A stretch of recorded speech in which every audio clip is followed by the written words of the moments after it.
All right. This is my first live stream, so we're going to see how this goes. But for those that are going to be joining, welcome to the Indie Fantasy Club. We are going to be reading Breach of Peace by Daniel Greene. It's a pretty short novella that he wrote as his first self-published novel. He published it in 2021. And I think he had pretty good success with it. Obviously, he built a pretty big YouTube following. He's another booktuber that does a lot with fantasy reviews. So I thought it'd be fun to review his first self-published book as part of the Indie Fantasy Club. Also, just as an announcement, if you didn't see my video setting up the new studio, I decided that this little shelf here on the bottom is going to be all of my upcoming TBR for the submissions that I've gotten. So obviously this doesn't include the ebooks that people have sent over, but if you've sent me a physical copy, this is where it is, and this is the order that I'll be reading it in. So Zodak, The Last Shielder is the next physical copy, but I think there's one more ebook before we get to that one. So it should be pretty fun. But yeah, I'm going to I don't know if I'm going to read this out loud or if I'm just going to give my review after each chapter. So there will be spoilers, just as a heads up. But feel free to read along if you want to.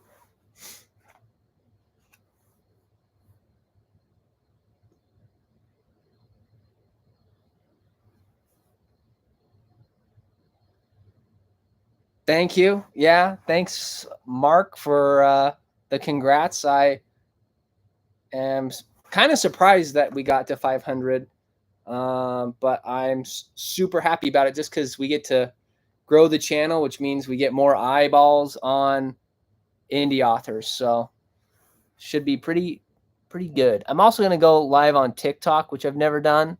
So that's what I'm doing over on this one. But there's so much with technology that I'm just so behind on. I feel like I've never done a live stream, so all the setup behind it is more than I anticipated. But we're here.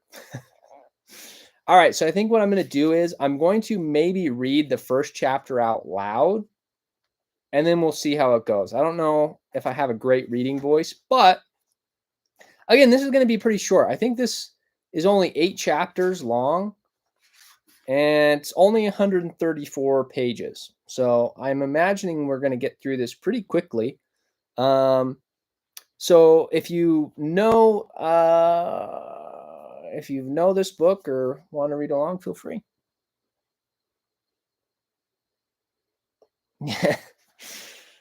All right. So let's jump right in. For indie authors out there, aspiring indie authors, something that I've said on other videos is if you're ever wondering how to find a good editor or cover artist or anything like that, looking inside the cover at the credits, if you like the art styles of other indie authors, you can reach out to those credited in those front pages. All right, let's dive in. Chapter 1, The Crime. The scene at the front door was seared into Clid's mind. A child hanging by a chain from the second-story window, his swollen, bloody face confronting her as she approached the manor. Protocol was to leave the location of a crime untainted for as long as possible. Clid had nonetheless ordered a beat cop to remove the horrid sight. The boy, no older than 10, deserved his dignity. But the chain was thick, and the officer was still sawing away. Now Clid stood before the servants of the manor, assembled in stunned silence. We won't rest until the truth comes to light. God bless. God bless, the staff echoed, some through tears. Clid turned to Rollins, standing behind her, reached into her coat pocket and pulled out her notebook. Have we counted the dead? At least 6, ma'am. Still checking on all the rooms, Rollins said.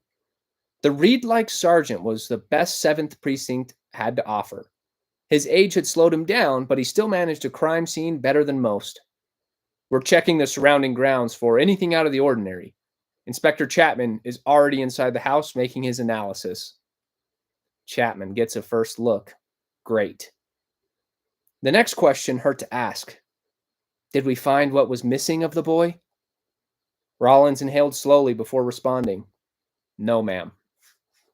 Clyd walked into the house, her head down in thought. Rollins followed close behind. The morning air was wet and cold. The downpour from the night before had evaporated. Now all that remained was the mud and fog. He's doing a good job kind of setting the scene here where he's really painting the dismal mood. Obviously, he creates a shocking scene of a dead child right out the bat, but the other ambiance of the scene kind of matches the setting here, which is good. Clyd's feet squished along the ground. Considering the manor's distance from the city, Clyd expected to hear morning birdsong or country hounds barking to protest their disturbed routine. Instead, the land itself seemed to hold its breath, as if haunted by the events from the night before. Against the silent backdrop, the rumble of carriage wheels announced the arrival of more officers to protect the scene. How much information do we have on the family? She asked Rollins, averting her gaze from the front door. The sergeant pulled out a notepad. What do you already know, ma'am? Clyd thought back to the report she had read in the carriage ride over. Pruitt family. Loyalists to the core. Perfect record on paper. The head of the family, Charles, made his money in manufacturing, mostly providing for the war effort. Providing what? Steel. Rollins coughed. Clyd realized she was taking a drag from a cigarette she did not remember lighting. The damn things had become as natural as walking. Rollins made it well known he hated their acrid smell. Completely right, ma'am. Rollins turned a page. One daughter and one, he glanced at the house. One son. The matriarch, Murray Pruitt, man, fantasy names. Hopefully they're not too crazy in this book, but we'll see. Murray Pruitt, that's kind of a tongue twister. Murray Pruitt oversaw the import of countless cultural goods to the capital city from across the empire. Of note, she was recently responsible for acquiring the royal stones of Jeridia. Fascinating, Clyd said with mock interest.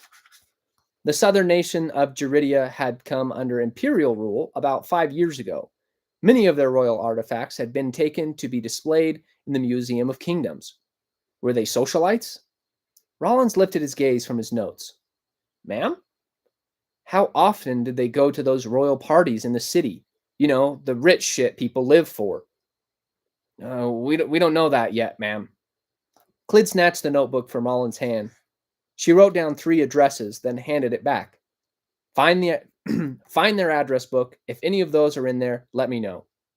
Yes, ma'am. And Rollins? Yes. Clyd indicated her cigarette. I'm sorry. He nodded and headed for the side entrance to the manor. Clyd noticed a workman's shed roughly 50 meters from the manor. Something that had been bothering her suddenly came into focus. She walked halfway over to the shed. There was a medium-sized window on each side, but only one reflecting the foggy morning light. The other was a dark maw. It poured rain all last night, she muttered to herself.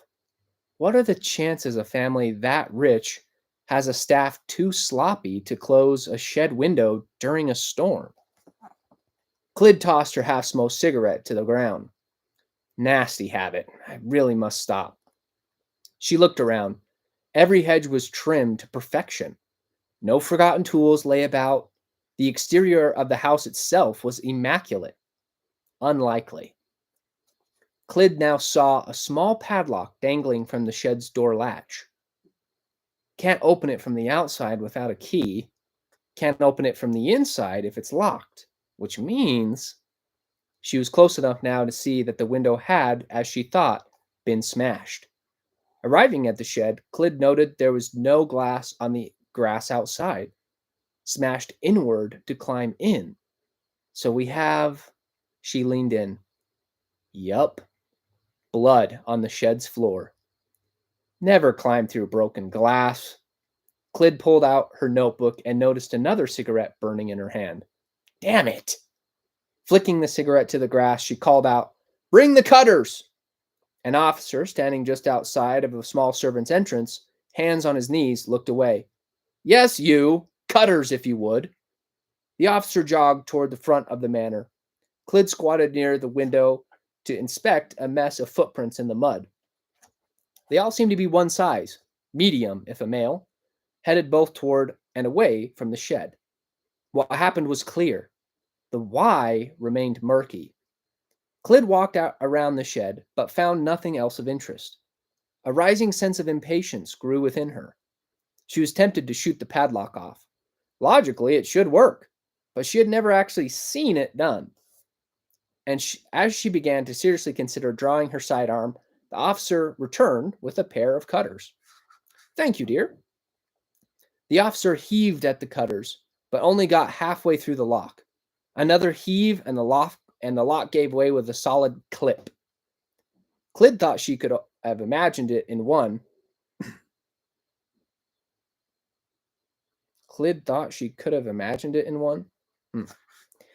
True, she'd had plenty of time and tension to exercise over the last couple of weeks, but she was generally unimpressed with officers' tendencies not to keep up with fitness after basic training. Well, this is lavish. Clyd had never seen a shed so clean and organized. Granted, she had not been in many royal sheds, but this was bordering on ridiculous. She took several beats to take in the room. Clearly, the floor was regularly swept and polished. Most of the tools looked like they had never been used, though this was unlikely, given that the grounds were equally pristine. Either compulsively replaced or cleaned, more likely cleaned. "Officer?" Clyd searched his face for a name. "Oh, Officer Smits. What do you think happened at the window?" The officer looked nervous under her stare. "I assume that's men's footwear in the prints." "Yes." Only one set?" "Correct." "Someone broke in looking for a weapon, I'd say." "If they were a woman's footprints, you'd have a different theory." Clyd took another unconscious drag from her cigarette.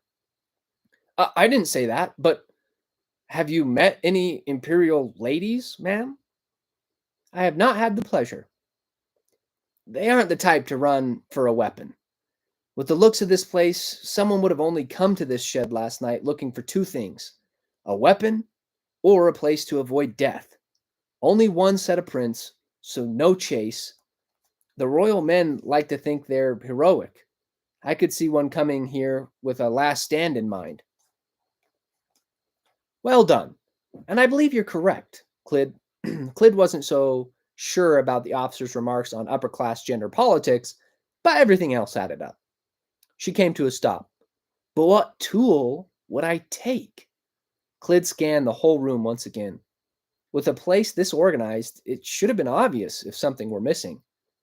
"Should I get one of the workers, ma'am? I'm sure a gardener would know the shed well enough to spot." "No," Clyd cut in. "We don't want to bring any possible suspects in here until we've swept it repeatedly." "Right, ma'am. Sorry, ma'am." He paused, humor slipping into his voice. "It looks fairly well swept to me, ma'am." "Yes, this place is unsettlingly clean." Clyd hardly ever finished thus. Clyd hardly even finished the sentence. Her mind was focused on the room now, and barely registered the officer. Even the floor was clean. Who in the hell cleans their shed floor? The only signs of disturbance were the broken window and a smear of blood on the sill itself, likely to have happened as the man climbed back out. Too much blood to be an immediate result of a gash. It had to have swelled up over several seconds. "Okay, Smits, here is what I know so far. A man came down to the shed after noticing something horribly wrong at the house. We know it was not one of the staff. None of them are hiding cuts. This man did not possess a key, probably one of the royal family. They don't carry things like keys to sheds. So he smashes the window. The door is locked from the outside, so he has to crawl back out of the very same way he came in and leaves a blood smear on the windowsill on the way out. I suspect he did this well past midnight after the rainstorm had peaked. Otherwise, all that blood would have washed away. What we don't know is what our mystery man snatched. We also don't know if he had been in the house when things went to hell, or if he came home and witnessed it from the outside. Either way, he was trying to be a hero. Shame, he's probably dead. A voice different than Smith's responded. Well, that was enjoyable. The voice snapped the world back into focus. A grin spread across Clyd's face. Heart beating just a bit faster. She stood and saw her husband, Samuel. Samuel had been away for 3 weeks. Sometimes inspectors were called to investigate matters in smaller towns to help maintain justice throughout the empire. Samuel must have been handed a simple case. One could hardly do more in 3 weeks than travel to 3 provinces, turn around, and come back. Clyd would have Clyd would have run to kiss Sam, but Smith still stood in the corner, furiously writing in his notepad. She settled for walking over and giving Sam a hug. She placed his hand on her head before recomposing his professional demeanor, stepping away and looking around the shed. I got in this morning, Samuel said. I went to the station after I saw you weren't home and was told you were out here on a homicide. A grin pulled at his cheeks. It was something Clyd loved dearly about him. He would do whatever it took to be around her more throughout the day, even visit a murder scene, and would do so with a smile on his face. You couldn't have been far behind us, Clyd said. We've barely been here a half an hour. After going over her observations, she asked, Any clue what could have been taken?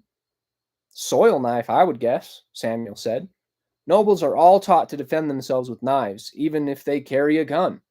I don't see a soil knife in here, and if I was going into a house with one or more murderers, I would want something I was familiar with. I believe it was the patriarch, Lord Pruitt, himself who came here.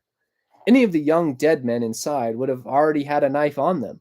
The older man probably stopped carrying one, even a decorative one, ages ago. Clyd smiled. Damn, her man was good. How many dead inside? Samuel asked. Smits looked up from his notes.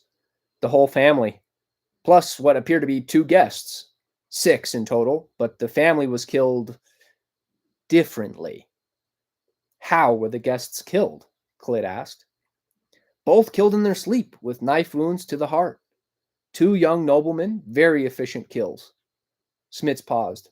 Have you been inside yet, ma'am? The image of the boy swinging in the breeze invaded her mind. Clyd swallowed before saying, No, I only got as far as the foyer before I had to handle the staff. So you saw the daughter. Smith's face contorted at the memory. The girl in her late teens had been splayed across the foyer floor, extra steps taken to brutalize the body after death. Yes, she said. Any word from the medical team? No, ma'am. And the entire family was handled in a similar fashion. Smith's voice cracked. The killers took their time. Only the guests died peacefully. Samuel cleared his throat. Someone with a clear vendetta, then. First, kill whoever is in your way so you can take your time with the family. Clyd shook her head. Disagree. What have I missed? More than one killer. The guests in the bed, each killed by a direct stab wound to the heart, but no disturbance? And those are the least involved kills. One person could do what was done to the boy, but the daughter, that requires more. The image of the teenager's splayed rib cage danced in her mind. Plus, a house full of victims and no escapees? Samuel cocked an eyebrow. So why not a vendetta? Oh, I'm fine with the vendetta theory. Clyd raised her hands in mock surrender. I'm just not sure it was aimed entirely at the family. Smits and Samuel exchanged looks. Does that not look like an extremely personal attack to a family to you? Yes and no. Smits spoke up. I'll bite. Why? Because you don't leave a display like that for people who are dead. Oh, Samuel's eyes drifted. This was left for us. It must have been, Clit agreed. A stillness hung over them, the thrill of the puzzle overtaken by Clid's revelation. She touched her husband's arm. What are you thinking? Samuel remained still. He always did when mulling things over. I think this is a rebel attack, like what we've seen in the city. Color drained from Smith's face. You think it's related to the attack on the market last year? Clid answered. What happened here was clearly meant to send a message. This will spread, no matter how hard we try and stamp out the rumors.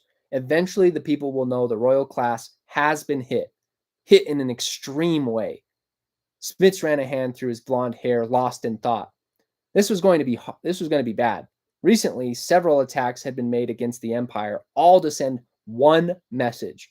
A powerful resistance still lived. They worked in the shadows, sowing doubt in the sanctity of the empire. Explosives had been set off in crowded city streets. A shooter had walked up into the market within the very capital, and with the help of unknown conspirators, massacred dozens. Last month, 4 priests in the Ministry of Faith had been lynched on their own land. This all fits the rebels' bloody pattern. Smiths, Clid said. Yes, ma'am. When we get back to the precinct, I need a report on our theories. Mark your missive top priority and confidential, and send it to the Ministry of Defense. Smiths nodded and turned toward the manor. But Samuel grabbed his arm. No word of this to the other officers, not until we know more. Smiths hesitated as if he took offense at the order. Of course, sir. Samuel released him. Clid drew her husband's attention. That wasn't necessary. Smith knows how to keep quiet. Samuel grimaced. I just know how officers can gossip. He gestured toward Smith's receding figure. The new ones might as well grease their lips every morning. Hey, Clid pulled Samuel's chin towards her. What's gotten into you today? You love the fresh recruits.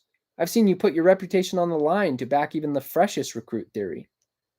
Samuel met her gaze with his black eyes, a rare genetic trait that accompanied equally dark hair that clashed with his pale skin in a stunning way. Wrinkles now creased his face, and his hair showed the slightest thinning at the edges. But Clid loved that. Those lines were the fulfillment of his promise that they would grow old together. Besides, Clid now spotted a few wrinkles of her own. Samuel grabbed her hand from his chin and kissed it. He leaned down, and their lips met for several thumps of her heart. I'm not sure, just something in the air today. Samuel backed away and adjusted his coat. The case in the country was about stolen chickens. Clid had to process what he said, then burst out laughing. The local sheriff asked for an inspector for a case about stolen chickens? Samuel smiled at the absurdity as well. The letter the precinct received from the sheriff had been oddly cryptic. The chief had debated for an entire afternoon whether the case was worth sending an inspector. Clearly, he had made the wrong choice. Samuel reached into Clid's coat pocket for a cigarette. Over 30 birds, gone without a trace. He lit a cigarette. Clid lit up her own. How do you steal and hide 30 birds? Samuel blew a puff of smoke and said, I left my second there to figure out just that. Clid, in the middle of a drag, coughed it up with laughter. You left your apprentice there alone to deal with farmers? He's a bright kid. A mischievous grin sprouted on his face. I'm sure he can handle it. There's a little break here. Not so bad so far. I'm actually kind of impressed with how well he's doing making it an immersive experience. The world building isn't, we're only getting a little taste of it right now because we're focused on such a small area, but he has mentioned the politics of the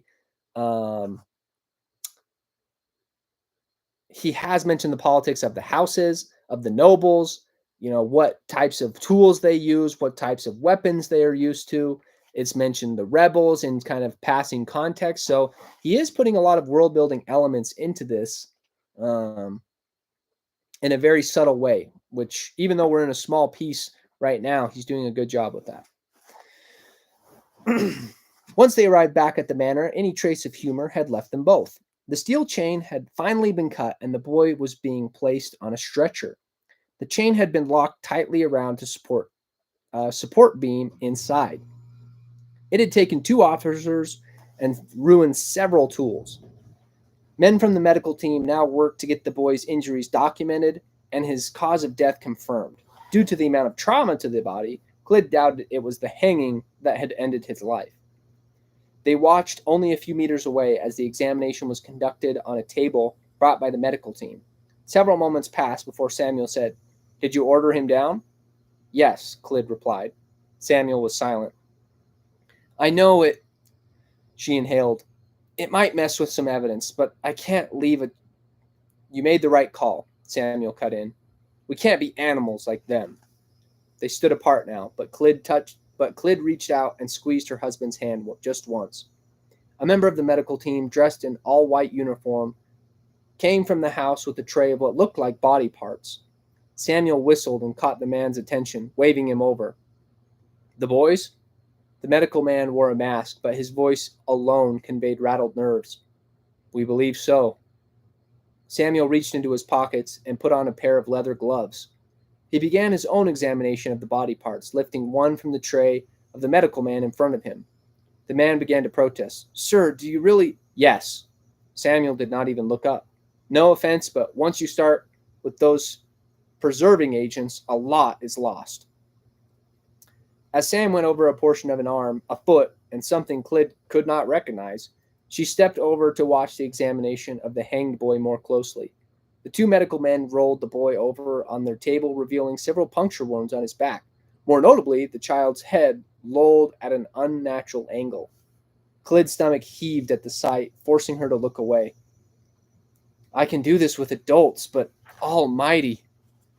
Averting her gaze from the brown-haired child, she decided to simply ask one of the 2 working what they had found so far. The woman maneuvering the child's body answered Clyde's questions. Clyde scribbled furiously. Some of the medic's insights were actually decent. The cause of death was almost certainly the puncture wounds on the boy's back. They bled the most and were messier than the rest. His arm had been severed at the elbow, chunks of flesh ripped away from the stomach and left calf, while gruesome, were not as bloody as might have been expected. "And the eye?" Clyde asked. "That we don't know." The woman's voice remained cool and smooth. "No one's found it yet." "Thank you." Clyde meant that in multiple ways. Medical teams were dedicated to saving lives. Being called to a scene like this was, she knew, doubly painful for them. She walked over to Samuel. "What did you see?" "You're right. This was for us." Clyde couldn't help but look back at the boy. "What confirmed it for you?" "That arm was ripped from its socket, not cut." Samuel removed his gloves and dismissed the man with the tray. The medical man walked over to a chest filled with ice and began carefully placing pieces inside. One sick freak might do that for pleasure, but the whole family was done like this, or worse. "You're right, Clyde. This was the opposite of a crime of passion. This was a whole night's work for a team of people. I saw the same I saw the same on the trunk of the body. He was probably killed quickly from being stabbed repeatedly in the back." She finally decided to button her coat completely to fight the chill. "I suppose calling that a blessing would be inappropriate." "Yes, it would." Samuel sighed and then did something they'd both been avoiding. He walked toward the entrance to the manor. Clyde let out a long breath of her own and followed him in. Once inside the manor, Samuel stopped abruptly, stiffening. Clyde assumed the sight of the brutalized girl had gotten to him. If that was the case, she could hardly fault him. Even the most experienced inspectors struggled with harm to children.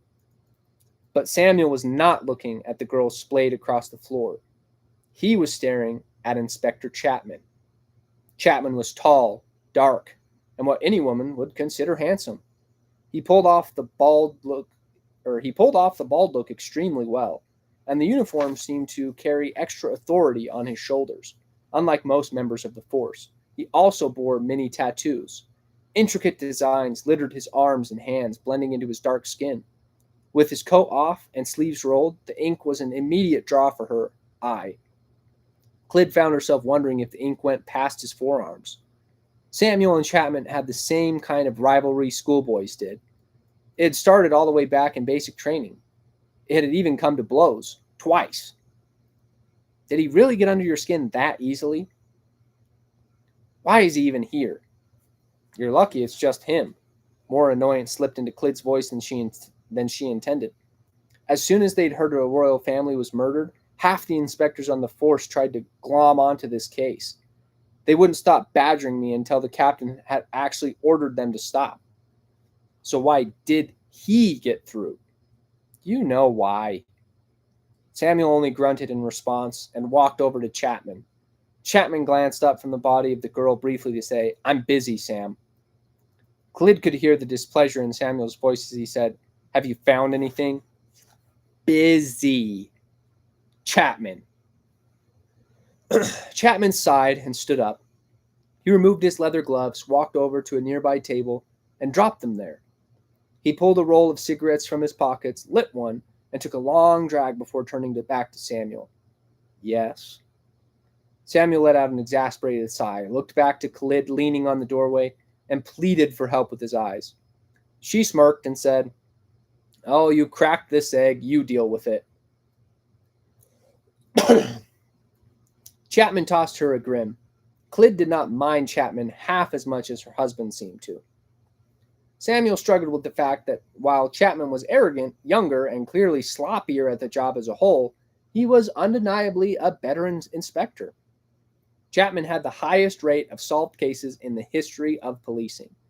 Not just the highest in her precinct either, the highest of the entire continent. Samuel squared his shoulders. "Would you care to elaborate?" "If we must." Taking in the room, Chapman made a sweeping gesture with one arm that neatly smacked the cigarette out of Samuel's hand. As he did, Clyd noticed a slight tear on Chapman's right jacket pocket. Where to begin?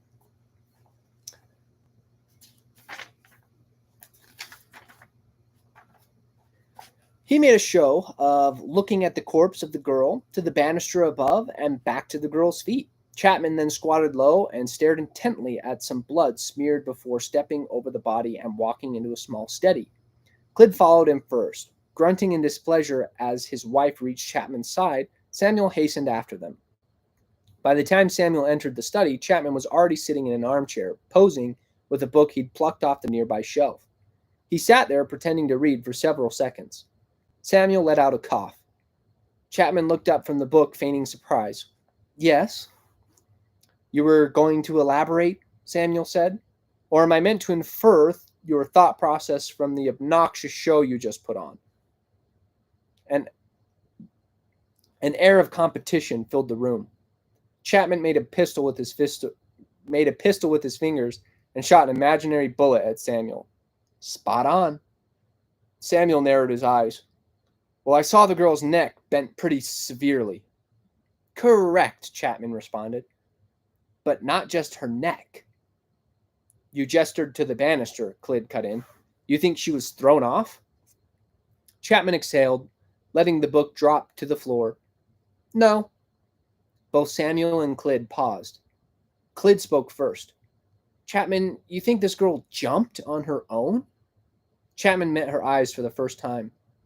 "I know she did." "How?"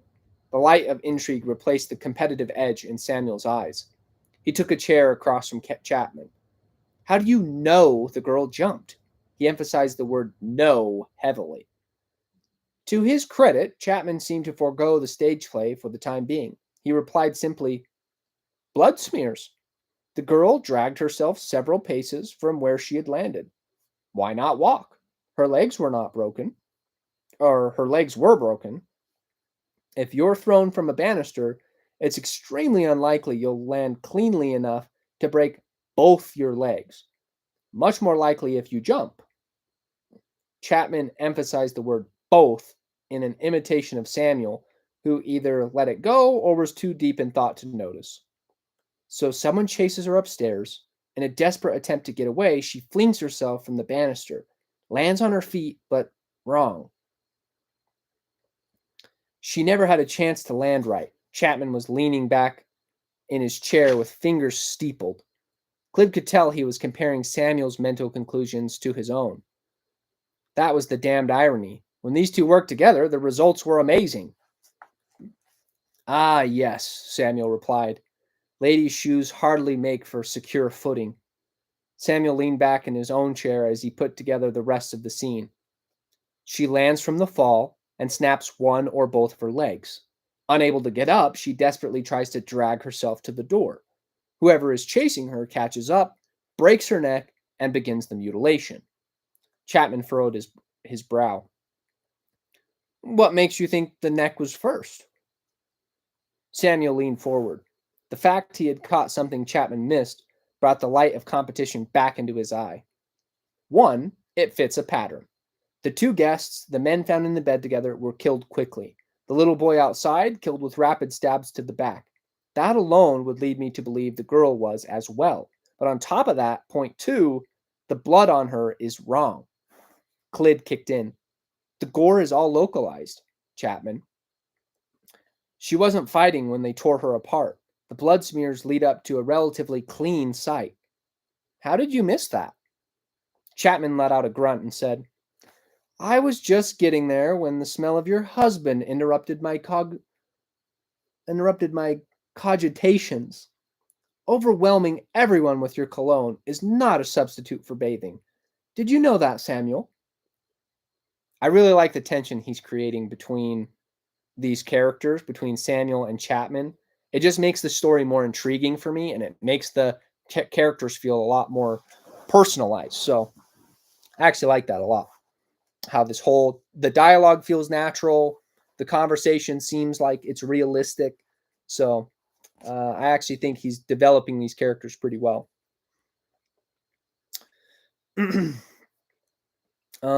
Samuel gritted his teeth. I've been on the road. Oh, you've been gone? Chapman stood. Well, we have a matter to investigate. How about you two take the upstairs, and I'll take the cellar. Meet in the middle about, I don't know. He rolled back his sleeve, consulting a non-existent watch. Lunchtime? As Chapman had risen, his coat opened just enough for Clid to notice the holster at his hip, empty. Samuel rolled his eyes and began to walk from the room. Clid grabbed him by the shoulder, stopping him in his tracks. Samuel looked at her, confused, but Clid's eyes were fastened to Chapman. She wasn't sure how, but she knew she was about to catch him in a lie.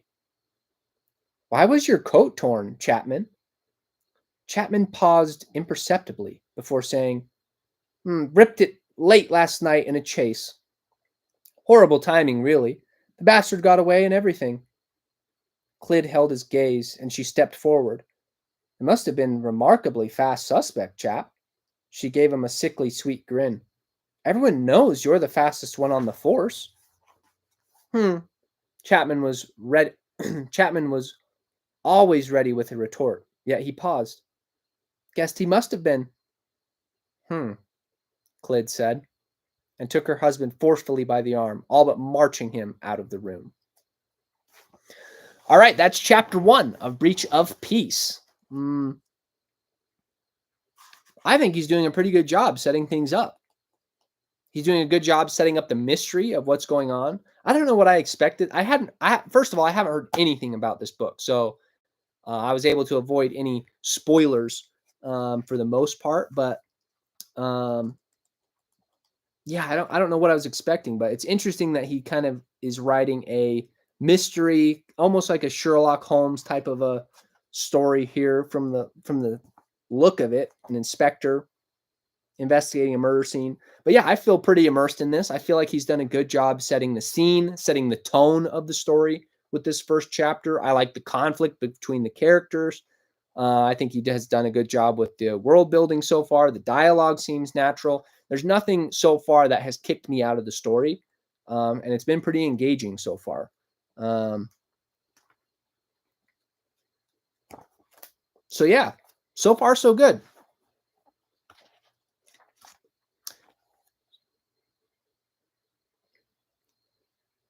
Yeah, I liked it. All right, so I think I'm going to keep reading out loud, I guess. I don't know if that's going to cause a copyright issue. but I also don't really care. They can take down the video if they want. I'm not really too worried about that. But we're 26 pages in. For those who have joined late, we're reading Breach of Peace by Daniel Greene, and kind of giving my thoughts and my process as I review these books just to get a better idea. If you're an indie author and want to send a book my way, you'll kind of get a feel for how I review these things. But so far, I think Daniel Greene has done a pretty good job. I think it's nerve-wracking when you're a booktuber or any kind of influencer to release a book of your own, because I would imagine that there would be harsher judgment on something like that because they are reviewing books, and so you expect them or hold them to a high standard, because if they're reviewing it, they should know how to write something really well. And so even with that in mind, I think he's doing a really good job with the book so far. So I'm impressed. I think it's been good.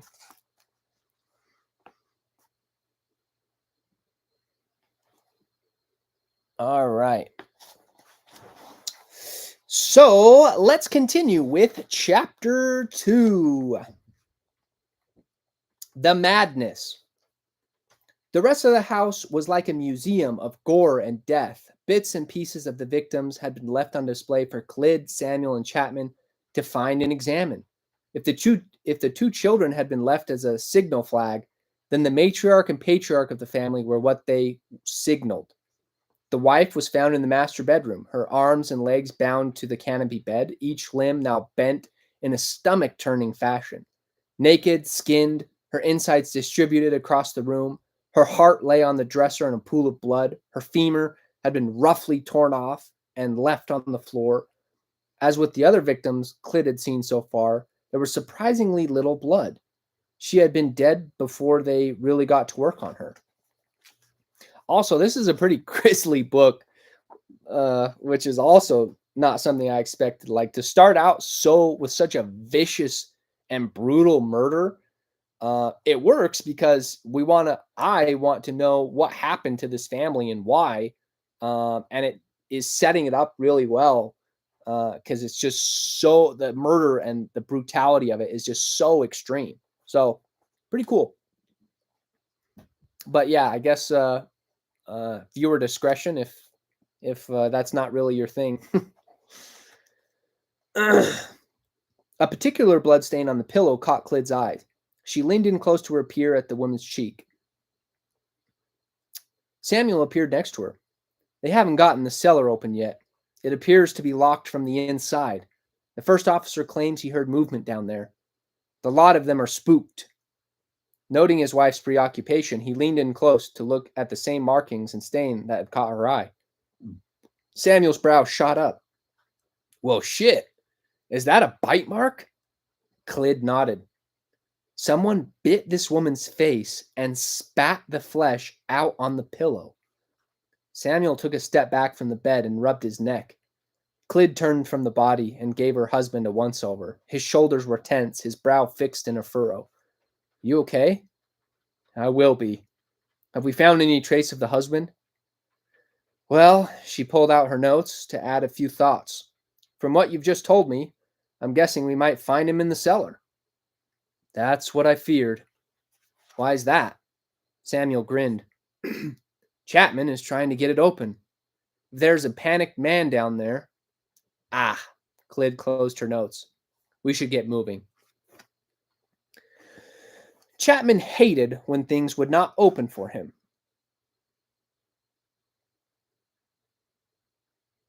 Looks like we're changing POVs. Nice.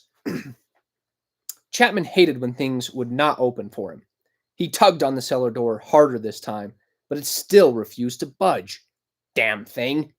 Chapman looked to Rollins. Do we have anything that goes boom? Behind him, Rollins let out a cough. I don't believe that will be necessary. May I, sir? Chapman stepped back, holding his arms wide. Rollins took his place, crouched down, and pulled a lock-picking set from his coat pocket. After a few seconds of trying at the keyhole, he stood up straight and let out a confused, huh. Problem? Chapman asked. It's not locked, sir. Chapman's eyebrows went towards the ceiling. So the door is barred. That can only be done from the inside. That confirms the man who claimed there was a noise. That confirms the man who claimed. That's a weird written sentence. That confirms the man who claimed there was a noise. Crowbar. Rollins jumped at the sudden volume of his voice. Do we have one coming? An officer by the door called back. Yes, Inspector. Rollins's hand unconsciously rested on his service revolver as he said, Some manors do have secret exits, sir. Chapman let out an exasperated breath and said, Rollins, you're good at your job, but there is a reason you're not an inspector.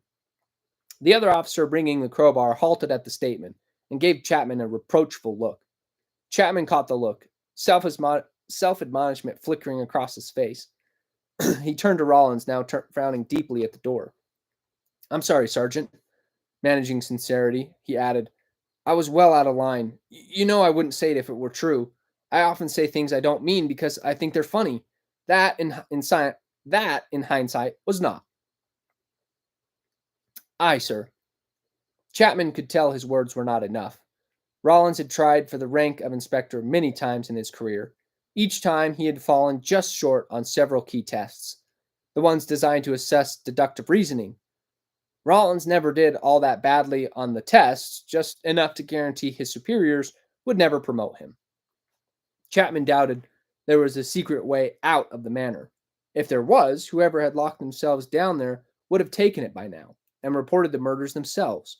But seeing the hurt still in Rollins' eyes, Chapman let it go. The crowbar arrived. The officer holding it stubbornly tightened his grip at Chapman's first grab, his eyes warning that underlings stick together. The message imparted, the officer released the crowbar at Chapman's second tug, and Chapman got to work. There were often tensions between inspectors and the regular members of the force. Many officers resented the way the Empire lauded inspectors as the holy hands of justice. A few of the more political officers had even denounced the wide leeway inspectors had to convict and sentence suspects without a formal trial. Some had gone so far as to write articles in the imperial papers denouncing the practice. Chapman knew his stupid remark to Rollins would be brought up at the next union meeting. He had repeatedly been cited as an example of the inspector class's arrogance. Well, F me and my stupid effing mouth. I'm not going to curse on the live. But there are some F words in here, which I don't mind reading, but try to keep it a little family friendly if I can. Chapman stepped back to the thick oak, door that had been giving them so much trouble. He took out some of his tension by levering the crowbar hard enough to crack the wood. Rollins, a hand. The sergeant stepped up and they both opened the door with a surprisingly loud crack. Rollins swung the door open and the deepest black Chapman had ever seen greeted the three of them. Impenetrable. Something told Chapman that deep darkness would dominate the cellar even if he brought a team of lanternmen with him. Rollins stepped up and shouted, Imperial Police, make yourself known. Nothing. Chapman nodded to Rollins and closed the door. Well, it looks like we'll have to make an entry. Shall I fetch a lantern and some men, Inspector? The officer who brought the crowbar asked. Yes. What was his name? Officer... Why do I want to call him Officer Shits? Chapman knew he needed to make a better effort to know the name of every member of his precinct, but there were just too many. 30 officers in total? He had a hard enough time remembering anyone who wasn't an inspector. Bring 2 lanterns for me and Rollins. You and, he pointed to another officer whose name eluded him, your partner, prepare to follow us in, but stand by for now. We don't know what's down there, and I don't trust an inexperienced gun behind me. Give me your pipe, would you? Chapman finished by snapping his fingers and extending his hand. Officer Shits frowned at his hand and gave him a dirty look. I really am an idiot. Please, officer. This somehow seemed to make matters worse. Due to rank, Officer Something had to obey, but he slapped the pipe into Chapman's hand and stormed off, grumbling under his breath. Rollins said, I know you mean well, Inspector, but you really are terrible with the men. Chapman exhaled and said, I know. He checked to make sure his new weapon was loaded. Gods, I know. They do respect you. Chapman looked at Rollins. They do? Of course, sir. Rollins seemed to have completely recovered from Chapman's earlier comment. The force respects any inspector who can solve cases like you do. It's just that they don't like you as a person. Few do, my friend. Few do. Within the minute, Officer Schitz returned with 2 lanterns and his partner. Chapman decided he could not keep referring to him as Officer Schitz. It was too likely to come out of his head and onto his lips, and just asked his name. Surprising Chapman, this seemed to be the right call. The officer smiled slightly as he mentioned his name. Not that Chapman heard it. He was too preoccupied with the thought that admitting he had forgotten the name was, it turned out, the more sociable thing to do. Fascinating. That's actually really funny because I do that when people, I'm sure you guys have too, when someone introduces themselves like, oh, hi, I'm Seth. What's your name? And by the time they've said your name, you're like processing so many other things that you instantly forget their name. That is very relatable and very funny. Whatever goodwill Chapman had earned from the nameless officer, he promptly squandered it by opening the door to the cellar again and tossing the pipe down the wooden steps to several loud bounces. Oi! Why did you do that? Chapman continued to stare into the blackness as he answered. I'd rather they shoot your pipe than me as I walk down the stairs. The officer nodded. At least there was an explanation. Just as Chapman began to raise his lantern and head into the cellar, he heard 2 sets of footsteps descending from the floor above. He lowered the lantern with a sigh. Rollins, confused by Chapman's hesitation, asked, Nerves, sir? No, Rollins. Chapman watched as Clyde and Samuel turned the corner and approach. Not the way you mean. Yeah, I think this is really well written so far. I didn't know what to expect from Daniel Greene, but I guess I should have expected that it would be good considering he reads so much fantasy, but this is really good.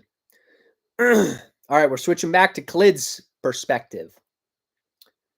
Clyde could tell just by looking at Chapman that he was far from thrilled they had returned from their tasks upstairs so soon. He stared unblinking at them as they approached, one of his little ways of letting people know their presence was unwelcome. Cheer up, Chapman. We found plenty of gore for you upstairs. Samuel's tone was somewhere between mocking and sincere. You can moon over the matriarch's corpse just as long as you want. Chapman's gaze did not falter. Clyde elbowed her husband. He let out a small grunt, looked at her, and relented. At least let us watch your back. Rollins has my back, Chapman sniped. The sergeant let a smile come over his lips. Clyde stepped in. Sam, Chap, enough. Rollins, would you like us to get your back? Absolutely, ma'am. Rollins' tone brooked no dispute. Clyde gave Rollins a wry look of thanks. When it came to childish rivalry between Sam and Chap, the only way to get things done was to exhaust them with professionalism. Chapman huffed, turned, raised his lantern, and began marching down the stairs, preferring the unknown blackness to his present company. Rollins followed with Samuel and Clyde right behind. The lanterns provided a surprisingly limited view into the darkness. Clyde felt a chill run up her spine. The further down the stairs she walked, the more surely she felt that this cellar was already occupied. The pools of light traversed an empty expanse, then finally hit an obstruction. Rows upon rows of wine racks, as tall as the cellar's high ceiling would allow. The polished bottles glistened against the seeping illumination. No walls visible. The stairs dropping into the middle racks on all sides. No matter where Clyde's eyes went, the darkness seemed to be trying to claw its way closer. Pulling her pistol from its holster, she prepared for the worst. Chapman reached the bottom of the stairs first and raised his own pistol. He drew a breath to call out, but Samuel placed a hand on his shoulder. Sam addressed the unknown darkness calmly. We are the police. It's safe now. I promise. He lowered his weapon. We won't hurt you." Chapman gave Samuel a curt nod of approval. Rollins handed Samuel his lantern. Chapman and Rollins went into the far left row of wine racks, while Clyd and Samuel went right. Moving into the narrow aisles between the racks, a smell that had first tickled Clyd's nose at the cellar door now became overwhelming. She hated the smell of wine, and the cellar reeked of it. Combining poisonously with the pungent odor of wood polish, the stench filled her head. Checking over her shoulder, Clyd could barely see the light from the stairway. An eerie feeling the cellar went on forever began to manifest in her mind. They would walk until the little doorway to the light was no longer visible, and then it would be impossible to return. She found herself fighting an odd sense of vertigo, an instinctive terror that, were she to try and run back to safety, she would only encounter an infinite hallway of wine bottles. Clyd's ears were starved for sound. Every scuff of Samuel's boots made her heart leap. Her own breath sounded as loud as ocean waves.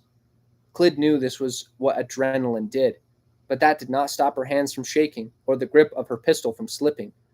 Her heart pounded so loudly she began to wonder if Samuel could hear it. As if responding to her thought, Samuel turned and looked to her.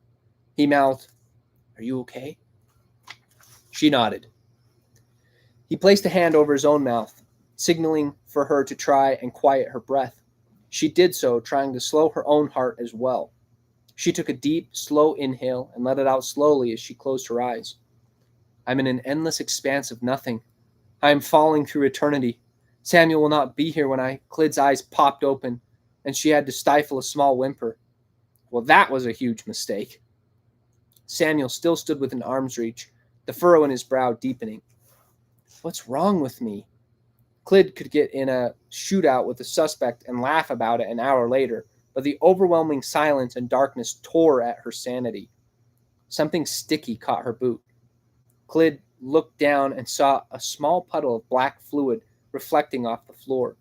As she processed what the fluid might be, a new smell tingled her nose, one that made her nostalgic for the repugnant mixture of wine and wood. Though faint now, the odor reminded her of a corpse left in the sun too long, of the part of town where undesirables were left to fend for themselves, of rot and rancidity. If it had been stronger than a hint, she was sure her stomach would have heaved. She raised her hand to try to get Samuel's attention. "Stop!" Rollins' voice split the air. Clyd let out a small shriek. Samuel, startled, looked back at her. Rollins' cry had come from far ahead and many rows over. Samuel nodded to her. They brought up their weapons and hustled toward the source of the noise. Clyd rapidly became disoriented as they plunged further into darkness. The light from the stairwell became hidden by the tall racks. The lantern Samuel held high shook back and forth violently, threatening to extinguish the flickering pinprick of light within. Clyd was sure if that light went out, she would go absolutely mad. The deeper into the black they went, the more gnawing the smell Clyd had first noticed at the black puddle became. As Clyd and Samuel reached the furthest row, Chapman's light spilled into view. He was running away from them, deeper into the darkness. "Chapman!" Samuel called out. "Where is Rollins?" Surprised, Chapman came to an abrupt halt and spun to face them, gun up. Seeing it was only Clyd and Samuel, he spun away again, returning to his chase, then stopped, deciding it was useless. He turned back to his unwanted partners, whispering a hiss. "I had it!"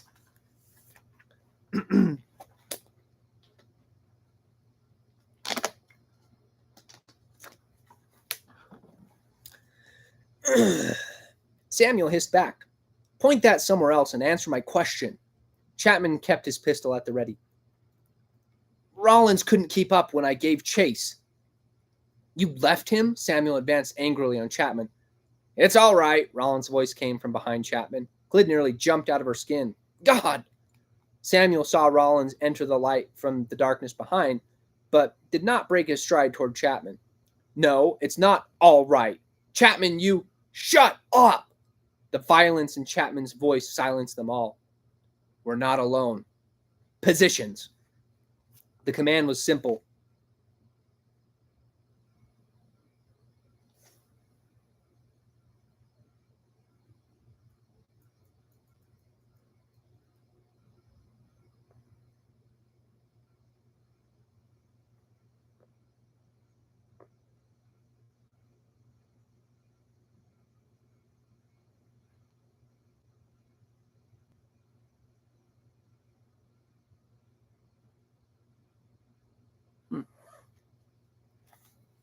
Interesting.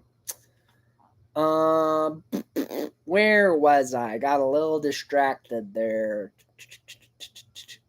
Oh, yes. Here we go. They're not alone in the darkness of this wine cellar. The command was simple, and they all knew how to follow it. Clyd aimed her weapon down the dark aisle from which she and Sam had come. Sam and Chapman stood shoulder to shoulder, their pistols pointing down the unexplored aisle ahead. Rollins passed Clyd, gun raised, backtracking. The rows of wine extending off into infinity were unnerving, but they certainly simplified defense. Though Samuel had obeyed Chapman's order, he wasn't ready to let the issue go. He glanced back to Rollins and said, "Are you okay?" "Quite." Of Chapman, he inquired, "So, did you get a good look at him?" Chapman cocked his pistol revolver. "Him? What I saw was not a man." Clyd almost broke her watch to look at Chapman. The worst thoughts this cellar had conjured sprang forward. Something caught Clyd's eye. In the wine bottle closest to her eyeline, the faintest ripple on the surface of the dark liquid within. If she had not been staring directly at it, the movement would have gone unnoticed. Above her head, she heard a tiny creak. A small voice in the recesses of her consciousness was already screaming. She fought a moment to silence it before raising her eyes. Clyd looked up and saw a nightmare. Perched in the half-meter of space between the top of the wine rack and the ceiling was a type of thing children feared seeing under their beds. A viper-like face extended out from the cranny on a neck far too long for any human. No lips existed to cover the dead teeth protruding from deeply recessed gums. Eyes blacker than anything nature could have produced. Skinless, writhing fingers, a mess of tendons terminating in bony points. The worst part was its skin. At first, Clyd thought the thing was wearing a baggy robe. As her eyes focused, it became clear those folds were flesh. A line of spit dribbled from those exposed teeth, and as the demon realized it had been spotted, it emitted a guttural hiss. The noise was just enough to snap Clyd from a hypnotic paralysis. "Above!" Clyd cried as she whipped her revolver up with one hand and fired. The monster did not move at all in response, but black blood spurted onto Clyd from the wound the bullet made in its shoulder. A sound like countless children shrieking filled the air. It was loud enough to make Rollins drop his weapon and clutch his head. Samuel tried to react to Clyd's warning, but he seized up at overmastering the noise. The air vibrated with it. Only Chapman found the strength to plant himself, aim upward, and fire his revolver. He missed terribly. The edges of Clyd's vision began to swim. Her gun had seemed disconnected from her mind. That shriek was becoming all of existence to her. She wasn't sure how, but she managed to get another shot off. She hit, if poorly. The creature's gnarled claw exploded upon impact with Clyd's large caliber round. Instead of recoiling in pain, it only slumped over and fell from its half-hidden perch. But it continued to shriek. Clyd saw it would land on her, but the all-consuming noise seemed to have frozen her again. It crashed into her, a wet, heavy mass, and sent Clyd to the cold stone floor. The disfigured face filled her field of vision. She waited for long claws to tear her paralyzed body to pieces. She expected to see that mouth of rotted teeth coming for her helpless throat. Instead, the shriek became a yowl of pain as the creature spasmed. Blood was flung about as the thing waved its ruined hand into the air. Droplets fell from Clyd's mouth. She tasted rot and death. The yowl, still the second loudest thing Clyd had heard in her life, carried a touch less of the concentrated mind-numbing insanity of the shriek. The difference was just enough to free Clyd's body from paralysis. Her training returned to her. In one smooth motion, she punched her gun barrel directly against the monster's head and pulled the trigger. A bucket's worth of corrupted blood splashed over her face. The smell consumed her. Reality disappeared for Clyd. "What just happened?" Chapman's voice seemed to come from across an ocean. "What is that thing?" "Oh God, Clyd!" Samuel's voice found her in the void. A weight was pulled off of her chest. Something began to wipe the foul blood from her eyes and mouth. "Can you hear me? Clyd, answer me!" She wanted to answer him, but everything felt incorporeal. Clyd was adrift. She was not sure where she was or how she got there. Her senses were numb. She had barely felt the massive creature being lifted from her like a dream half forgotten. Fingers peeled her eyes open. Samuel's wonderful face appeared before her. She smiled deliriously and said, "Hey, hun." Suddenly, the instinct of panic crashed back in on Clyd. Her dazed eyes shot open. She lunged up, knocking Samuel off balance and onto his ass. A startling amount of blood continued to pour from the creature's head and shoulder. At least it seemed to be the monster's equivalent of blood, although it was viscous, like the pus of an exploded cyst. Ew. I swallowed some. The thought sent her to her hands and knees to retch. 3 times her stomach emptied itself. Fair enough. Samuel was rubbing her back. Once she was sure her stomach was empty, she looked over to the creature once again. Chapman donned his gloves and crouched over the gray mass of loose flesh. He lifted his head in both of his hands and seemed to marvel at the continuing blood flow. Without warning, he dropped the head, picked up his pistol from where he had laid it on the ground, and shot the thing in the chest 2 more times.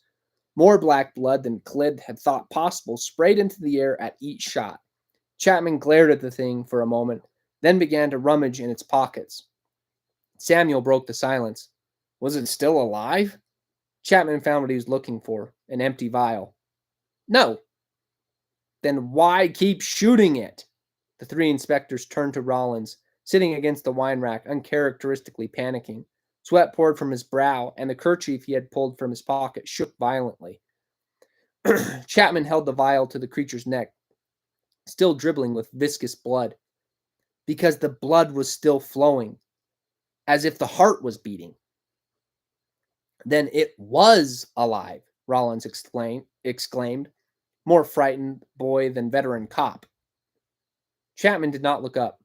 No, just pressure, I believe. Fluid continued to froth out of the creature. Samuel looked down to Clyd. You okay? She nodded in response, got off her knees, and observed what Chapman was doing. Please, she said in a rattled voice. With no snark, explain. Chapman obliged her. Look at yourself, Clyd. I've seen the spray from a headshot before, but you haven't been sprayed. It looks like someone painted you. This damn thing was filled like a balloon with whatever this is, he said, shaking the vial, now full to the cork with black ooze for emphasis. Whatever was done to this man, the answers will be right here. Man? Rollins asked, regaining a measure of composure. The sound of a small army of officers storming the basement cut off conversation. Samuel stood up and called out their position, and that the situation had been handled. Clyd watched Chapman pocket the vial and raise a finger to his lips. 12 officers arrived, weapons drawn. Samuel showed them the body, which caused one rookie to turn on his heel and vomit. 4 men were assigned to keep watch on the beast while the medical team was summoned. They would take the corpse to the Ministry of Health. After a thorough examination, a report would be sent back to the 7th Precinct with all the information they could glean. We have to finish the search down here. Then we re-sweep the upstairs. I have a feeling this thing's teeth will match the marks on the wife. As Clyd spoke, an image of the creature tearing at her own flesh danced in her mind. Rollins was busy commanding the men in the cellar to secure the scene, but Chapman and Samuel both turned to her. You do not need to worry about that, said Samuel, looking her over. Get back to the precinct and shower. He looked at Chapman. We can finish here. Clyd wanted to protest, but he was right. She was covered in a fluid they had been calling blood. Almighty knew if that's even what it was. And her mind continued to swim. A shower and change of clothes would do wonders. Plus, the eventful morning had already generated more notes and evidence than most cases did in their entirety. Samuel and Chapman would finish up here, and by the time they were back, not only would Clyd be clean, but would have begun the real part of the investigation. Research, examination, deduction. Fine. Give me your notes so far, and I will. Samuel and, after some pushing, Chapman tore the morning's pages from their books and gave them to Clyd. Only then was she willing to leave the manor. Samuel walked her all the way to her carriage. He almost moved to kiss her goodbye, but after failing to find a spot unsmeared by black liquid, settled for brushing some matted hair from her face and I love you. I love you too. And with that, Clyd left the last crime scene of her career. Okay. Interesting. Not a bad start to this book. For those that are just joining, we're reading Breach of Peace by Daniel Greene. This was his first independent self-published book that he wrote in 2021. It's only 8 chapters long, and we are on chapter 3. And so far, I think he's doing a really good job with all of the categories. I think that it's very immersive, although it's, a smaller scale. So we'll see if he kind of expands upon that, or if it's going to be pretty local to this one crime scene. Because it's a novella, I wouldn't be surprised if that's the case. I won't necessarily ding world building. That's, more localized to one region. Like I said, he mentions a few other things like, the politics and the nobles and some of their traditions and practices and conflicts between inspectors and the officers. So he's adding world building into the book. So it's still good. I just like there to be a little bit more, but not bad. And then the characters are actually really good. They have really distinct personalities, it seems like, even though they're all part of the same group. You've got Chapman, who's more unkempt and kind of brash and not really good with people, but smart, kind of the natural talent. And then you've got someone like Samuel, who is better with people, who works hard.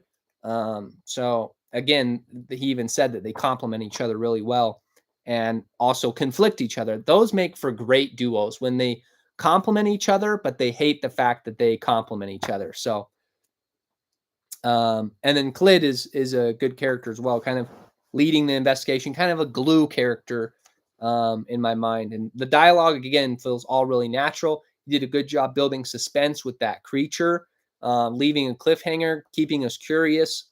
So the infrastructure of it is pretty good as well. So far, I would say the infrastructure is getting a pretty high score. Characters are getting a good score. Immersion maybe be the lowest, but we'll see if it gets any more expansive. And then magic, I haven't really seen any. Technology, haven't seen a ton of either. So, but we can count that creature as the magic if we get a little more information about it. So far, he's done a pretty good job. What are your thoughts so far? I don't know how these lives work, but if you've been reading along or have read it, what are your thoughts so far on what we're reading? Do you like it so far? Have you read it? Also, you don't have to participate because I don't really know even how lives work, but yeah, just thought I'd throw it out there. Be a little more engaging and include you. But if you want me to just keep reading, I can do that as well. We're about that far through the book, so maybe a third of the way through, and so we're just going to keep on plugging away at it. So spoilers, if you are just tuning in, we're on chapter 3 of Breach of Peace by Daniel Greene, reading it out loud, and it's all right. Mark said, it's all right, slightly worried about the characters. Yeah, I would say so too. Like, I'm thinking I'm a little bit nervous about that black fluid, if that's going to corrupt Clyd. That's kind of what it seems like it might do, kind of like some type of disease or infection, maybe like a zombie type virus. So we'll see what ends up happening with that. But the fact that she swallowed a bunch of it, even though she threw up, yeah, is a little bit concerning. Also, Chapman's a little bit suspicious with, I don't know what Clyd thought that she caught with him, but he's a little bit, I think he's got something going on that doesn't meet the eye. So, all right, I am going to keep on reading. Chapter 3, The Reason.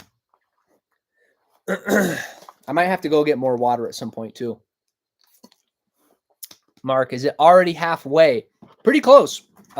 It's 8 chapters. So we're at chapter 3 right now. So, but the 8th chapter is like literally 2 pages. So yeah, I'd say chapter 3 is pretty much the halfway point. Maybe a little more than a third of the way through. So we're getting pretty far along. And it's only been an hour. We've been reading for about an hour.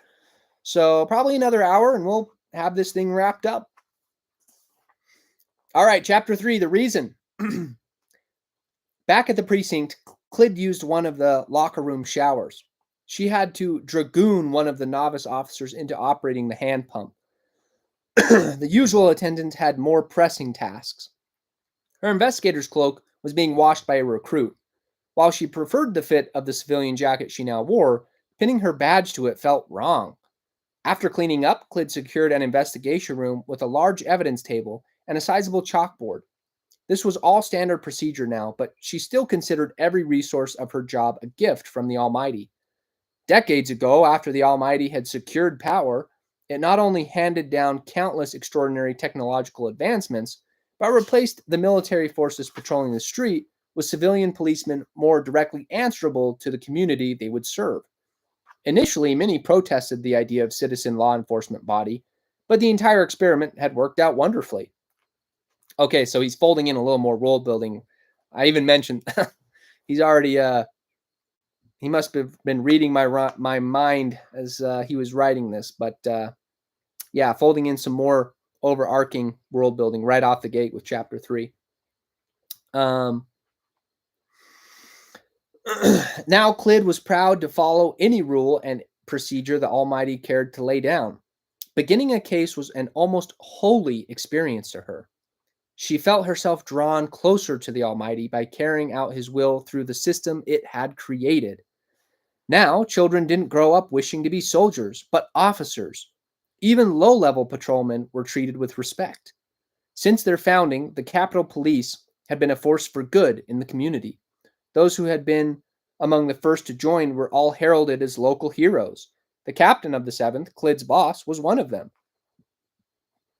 Captain Williams had mentored Clyd, Samuel, and Chapman since their recruitment.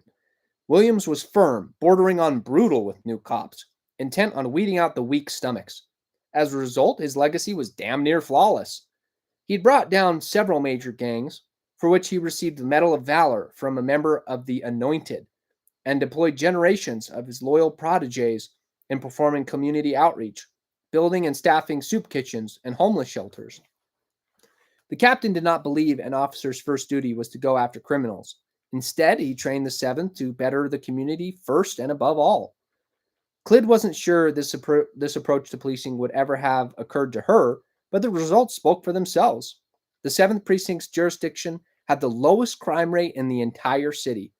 The captain's most recent goal was the drawdown of military presence within the city itself. He argued in the city paper run by the Ministry of Truth that the police provided all of the security needed for Capitol citizens, and that the bad old days when legions of troops would unilaterally announce and brutally enforce crackdowns for any minor infraction clashed with the purpose of the Capitol Police. The imperial paper had praised the captain as a beacon of demilitarization in the post-war empire. Just that past Monday, the captains of 2 struggling precincts had even come in to get advice from Williams. Clyd was extremely proud to work for her captain, usually. Right now, she wanted to bite his head off. So let me get this straight. You have in your official report that a monster fell on you? Williams sipped tea as he watched her lay out evidence from the manor on the display table.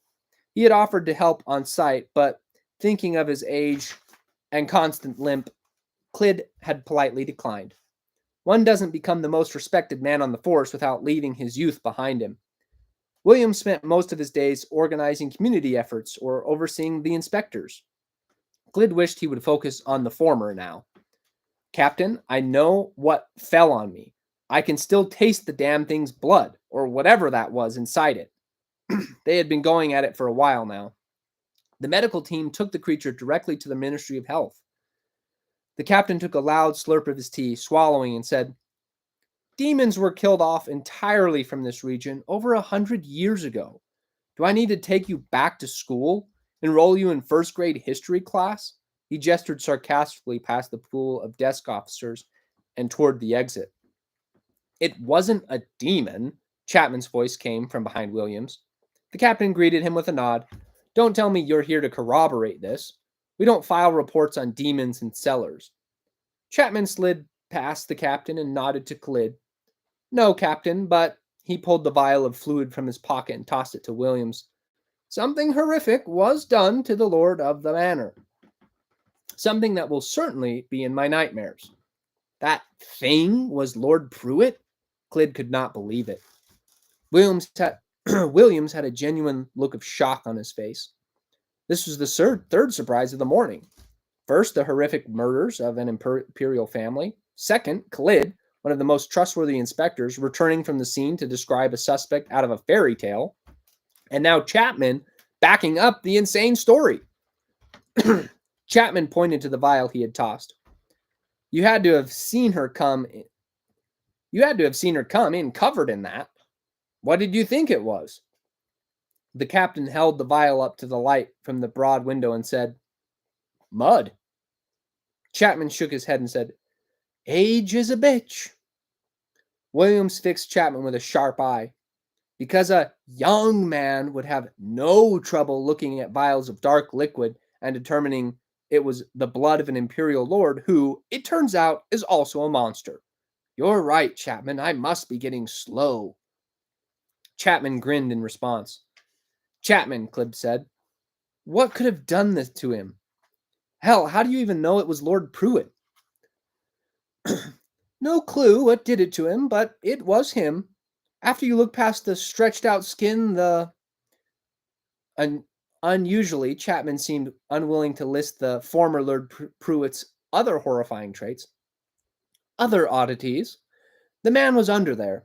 We also found a necklace, the kind only Imperials wear, underneath all of those folds. To the captain, Chapman said, this one is above our pay grade. It's going to have to go up the chain. The military will want to take charge of anything to do with the rebellion. Chapman! Clid could not believe what he had said. The police protect the city. We're responsible for finding out what happened here. And the captain cut her off. You're both right. He put his now empty mug down and said, every bit of this is going to the Ministry of Defense. He glanced at the vial of black liquid, and the Ministries of Health and Truth. But inspectors have jurisdiction to investigate anything and everything that happens within their district. You two keep working this case. Samuel, too. You keep me in the loop, and I'll do the same for the ministries. Almighty help me. Clid could not hide her smile. Yes, Captain. To her surprise, Chapman said it with her. Williams glanced at his pocket watch. I have a meeting with some stooge from the MOD. Let me know what other nightmare fodder you turn up. The captain left the two of them. Chapman turned back to the evidence table. What the hell are you thinking? Clid asked. You bullied your way onto this case. Now you want to hand it to the military? This is the most interesting thing we've encountered in years, possibly ever. No, it's not. He waved a hand at her. Don't you remember the rogue grip? Far more interesting. That was 6 years ago. She couldn't hide her annoyance. Chapman cocked his head. Was it really? Clid's eyes bore into him. Look, he offered. I don't know. I just don't want to handle this one. What is going on with you? I can't think what you mean, Clid. His eyes remained hooded, scanning the table of evidence and notes. You never give up cases. You have a petty assault sitting on your desk from over a year ago.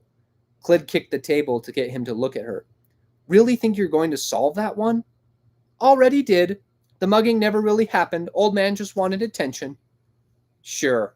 She started examining the evidence herself. A written statement given by the housekeeper who had first found the hanging boy caught her eye.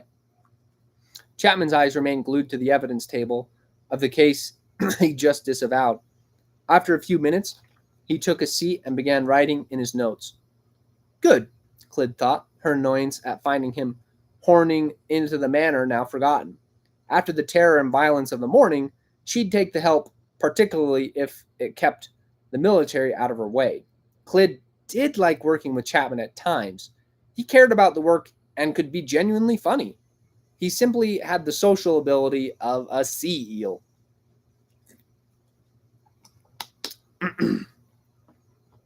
Where is Samuel? Chapman looked up from his notes and into her eyes, something she realized he rarely did. He stayed at the MOH. I believe he wanted to watch the full inspection. Read this. Unexpectedly, Chapman produced a folder from his coat and slid it over to Clyd. Clyd opened the folder and found two sets of documents. The first, the Pruitt family's record of service to the Empire. The second, a record of their finances over the past few years. Chapman had to have taken these from the manor, breaching the protocol for evidence collection. At first, Clyd only scanned the documents, but after a few key facts became clear, she read in earnest. The last few lines of the financial report drove her to actually stand and begin pacing the room. Lord and Lady Pruitt owned and operated well over 24 steel manufacturing plants. After they married, the two had united their dual fortunes to open plant after plant for over a decade. The war effort assured a ravenous demand for steel, which the Pruitts provided exclusively to the Empire, assuring their martial superiority and enriching the already wealthy Pruitts beyond compare. He does a good job, not telling too much. Like, he's giving us exposition, but he's doing it in a way that folds in with the investigation, like we're discovering it with them. So that's a good way of doing it. Like, sometimes if you do too much of it and it's info dumpy, it gets a little much, but he does it in little pieces as part of the investigation, which I think works really well in this context. All right, getting back into it. Let's see. The financial report in front of her showed an extremely dependable relationship between the family and the government. That is, until about 2 months prior. 2 months prior, one of the family's plants had increased its steel production by over 6,000%. Not only had this one plant produced enough steel in 2 months to launch an armada, the family itself had made more money in those 2 months than the entire 2 years before them. They were about to become the wealthiest family in the city. No, Chapman said, in the Empire. Clyd collapsed into a chair. The rebellion just slaughtered the Empire's most valuable family. Not exactly. Chapman's voice was slow and extremely calm, a tone he took on when thinking very carefully. The plants are safe as far as we know. The Empire would have massively increased security before this. This what? Steel manufacturing is chemistry. An increase like that only comes with a scientific breakthrough. Chapman leaned forward. I have no idea how, but this family is responsible for one of the greatest scientific... Clyd finally saw an opportunity to cut off Chapman and correct him. And by God, she took it. No, she said, perhaps a little too enthusiastically. Chapman stared at her with open surprise. Who says the family made the discovery? She continued. They are clearly trusted by the highest level of government. Let's say someone at the Ministry of Science makes this breakthrough. They see the military applications. Who do they bring it to? Ah, Chapman put a finger to his lips. Right you are, far more likely. Clyd pushed on. Word gets out. The secret is loose. Now just a couple of plants can supply all the military's steel. Hell, if this method were common knowledge, steel would never be wanted for again. Its price would drop to a fraction of what it was. We could pave the streets with it. Clyd looked at the evidence on the table in a new light. The message had not been left for the police. The rebellion did not care about them. It had been stupid to think so in the first place. It was a message for the military, and the message was painted in the blood of a royal family. We know, and we have a weapon of our own. Maybe this should be handed to the MOD. Clyde thought. Something here was still missing, but I can't pin it down. Chapman abruptly stood and walked up to the door. His disapproval of the case was clearly forgotten. Every inspector had that weakness. Provide them a mystery, and the obsession would take over. Where are you going? Clyde said. I have contacts who might be able to tell me something about that blood. Wait for Samuel, then meet me in the West Market by that fat fruit vendor in 2 hours. He gave her an overblown wink. I think we've been underestimated. I think we are going to crack this one right open. Take Smits with you. Who? Chapman had come to a full stop and was again staring at her. She could never predict what would catch his attention. Officer Smits? He was at the manor this morning. I believe he got back just before you. Ah, Smits! Not Shits. Excuse me? Chapman ignored her question and opened the door. Clyde almost went after him. The insufferable egomaniac was going to investigate the most dangerous enemy of the Empire without a partner or even an officer escort. God, she loathed him sometimes. But she did need to hear what Samuel had to report. So she sat back down and took a deep breath, turning from the irritant back to the evidence. The trouble with solving a crime was there was never just one puzzle, not even in the most straightforward of cases. Just as different witnesses gave differing testimonies of the same events, different players on her side had their own takes on how the puzzles should best be solved. It then fell to Clyde to reconcile all the perspectives and piece together the objective picture. Most of the time, she was confident. She'd gotten it right. No matter how horrible the crime, solving it let her rest at night. But when working those cases in which self-doubt had wormed its way into her consciousness, she would stare at the bedroom ceiling for hours every night. The more horrific the crime, the less rest. Maybe an unleashed Chapman is exactly what this puzzle needs. She pulled a cigarette from the pack in her pocket, lit it, took a long drag, and prepared for the hardest part of her job, piecing all this shit together. All right. That was a pretty good chapter. Again, I think he did a pretty good job of folding in exposition and adding a little bit more context before diving too much into this next scene. Like, they gave us some information about the captain without being a little bit overbearing, maybe a slightly info dumpy, but not, again, enough to take me out of the story, but enough to add context to the scene so that we understand what's going on, depth to the character. I think if we had just jumped in a conversation with the captain, you could have maybe folded that exposition in a little bit better within the dialogue.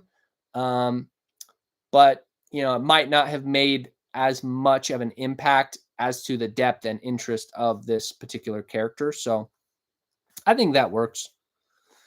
All right, we're on chapter 4 of Breach of Peace by Daniel Greene. We are just reading through it and giving my live reaction, my live review of the story, just so that you can get a better idea of how I analyze the books that I'm reading for indie authors.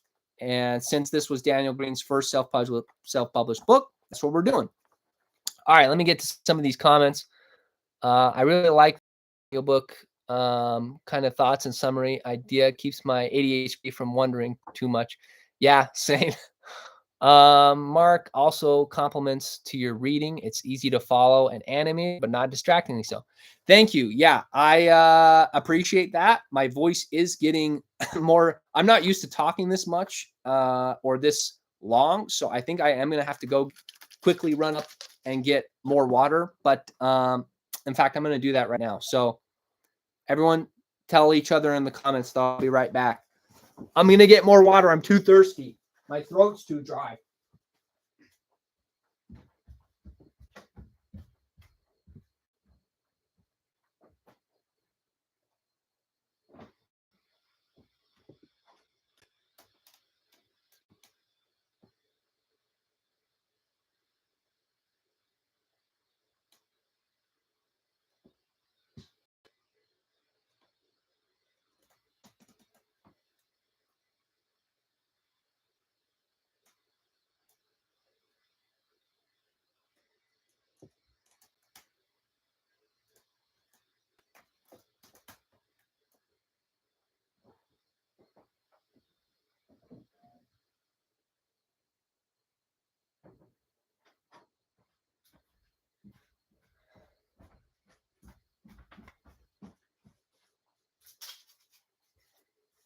All right, I'm back. Water has been obtained. Man, I don't know how people talk for like speeches and stuff for so long without water. My throat feels like it's collapsing on me. But I'm glad you're liking the audiobook version, the cheap audiobook version, because didn't he get those famous audiobook readers to narrate this book, or was that another one? I can't remember. Is that a gargoyle on the shelf? It is. There's actually two of them. I got them at a little craft fair, and they're just 3D printed little things. I got a few decorations for it, so I got a bunch of these little 3D printed dragons kind of hanging out. Kind of to add some more accessories to the new shelf. Kramer, yes, that's who it was. I could not remember. I think that he got it for this one, but I can't remember if he did that for this one or if he did it for one of his other self-published books that came a little bit later. But yeah.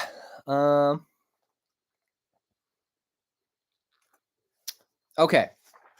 Are we ready to dive back into the story? We're on chapter 4, which means we're halfway through the book. So this is where we're at in the story. I'd say that's halfway. Like I said, this is only, let's see, 134 pages, and we're on page 62. So yeah, we're a little less than halfway. All right, let's keep it rolling. Here we go. Chapter 4, The Lead. Within the hour, Samuel had walked into the investigation room, plopped down in a chair, and let out an exaggerated groan. Clyd grabbed his chin and gave him a kiss. He looked at her and smiled in response. Way more appealing without the... He made a circle around his face with one finger. She shuddered and said, "Let's not mention that ever again." What did they find out at the ministry? I don't know. She looked up at him. Explain. Samuel rubbed his forehead with one hand and unbuttoned his lawn inspector's coat with the other. As soon as we brought that thing in, their specialists came out and barred us from following. He picked up one of the folders on the evidence table. I just spent the last hour and a half arguing with a team of armed guards, all suddenly struck mute. Members of the Red Hand? Samuel shook his head. No. Those new idiots, the ones called the Fist. The elite of the elite. Clyd stared at him for a moment. You just got into an argument with the Fist? More like performed a soliloquy for them. Clyd decided to ignore the stupidity of her husband's actions. The Fist were literally above the law. If they'd shot him, even unprovoked, it would have been legal. So they won't tell us anything? She started rubbing her head. No, and I wouldn't expect to hold on to this for long, he said, gesturing to the evidence on the table. What is the point of having an inspectorial force? Whenever something truly interesting happens, the military takes over and hides it. Well, I wouldn't get too discouraged just yet, she explained how the captain had given them permission to investigate anything within the precinct borders, and the new details she and Chapman had ferreted out. After it was all laid out, Samuel leaned back in his chair and looked at the roof. Well, yeah, this is big. Agreed. Bigger than us. They were right to take it. Samuel got up and looked out the window. Excuse me? Chapman hesitates, and now you? Clyd could not believe what she was hearing. Samuel leaned against the sill and held his hands up defensively. Don't get me wrong, I want to get to the bottom of this, but now that I see the whole case, it really is a military matter. They'd be right to take it. If this involved rebels, it's a threat to the whole empire, not just our jurisdiction. Clyd had to pick her jaw up from the floor. How could he say that? Samuel was always pursuing the wrong cases. The captain himself had been forced to pull him off several for one political reason or another. Clyd was the one constantly reminding Sam of the rules.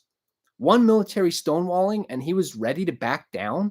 Capturing all those thoughts concisely, Clyd remarked, "That is a fat load of shit." Samuel stifled a bit of mirth. "Excuse me? Since when have you backed down from a case? You follow leads beyond jurisdiction all the time, even into other cities." Clyd tried and failed to hide the anger in her voice, though she did manage to stop her foot from tapping. Too much. Sam looked up and exhaled. "This just feels dangerous. You already had..." He struggled to find the words. "Something attacked you." A piece of the puzzle slid into place in Clyd's mind. Sam. His shoulders hunched. This was different. It's not, though. Understanding replaced her frustration. I've been shot out. I've been shot at loads of time. A bullet would kill me just as much as a claw. You were covered in blood. She exhaled, knowing the next step in the dance, and said, "I'm fine." Sam shot back. "But you might not have been."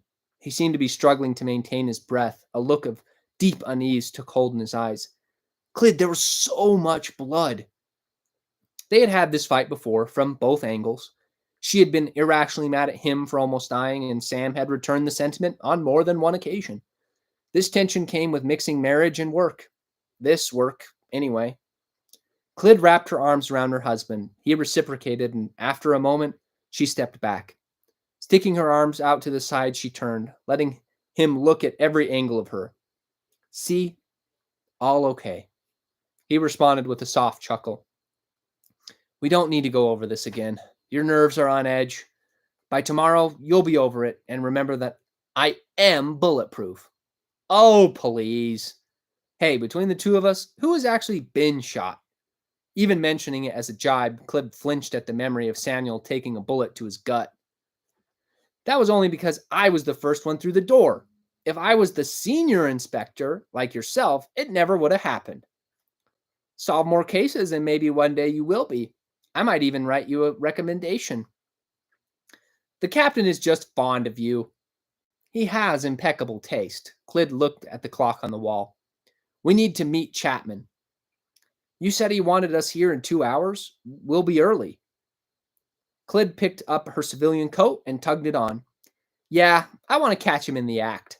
Samuel raised his eyebrow at her. "In what act?" "Speaking with an informant." "Informant? Who would Chapman know that knows something about this?" Husband and wife had the same realization as his question hung in the air. "Clyd, does Chapman have an informant with the rebellion?" "I guess we'll find out soon.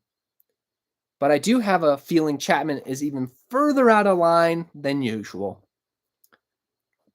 They made it to the market about half an hour before Chapman expected them. If Chapman was conducting some private business here, Clyd intended to violate that privacy and find out how exactly he had ripped his pocket. "Why is a torn pocket bothering me?" See, yeah, that's got to be in there for a reason. The torn pocket and Chapman acting suspicious. I wonder if he's part of the rebellion. I don't know. She looked to Samuel at her side. "Go left." He nodded. "Mm-hmm." The outdoor market had over 100 vendors selling everything from sweets to southern decorated daggers. A tobacco vendor near Clyd eyed her with a toothless, dark-gummed grin, and the black of his mouth suddenly brought back the taste of that putrid liquid from the demon. She heaved and began to turn away. "Ain't true what the health ministry's saying. Smoking is good for ye. I should know." The vendor flashed his rotting mouth again. In response, Clyd pulled open the lapel of her jacket and flashed her badge. The vendor's words were not explicitly illegal. Civilians could disagree with the ministries, but men had been beaten for less. Again, he's doing a really good job folding in the world building here and giving little tidbits of what the world is like through these interactions. That's, I think, how you do it really well.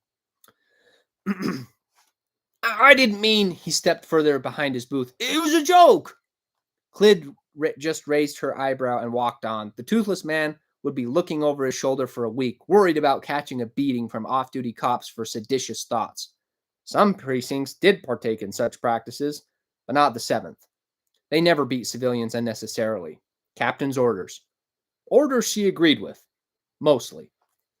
Over the next 20 minutes, Clyd scoured for Chapman.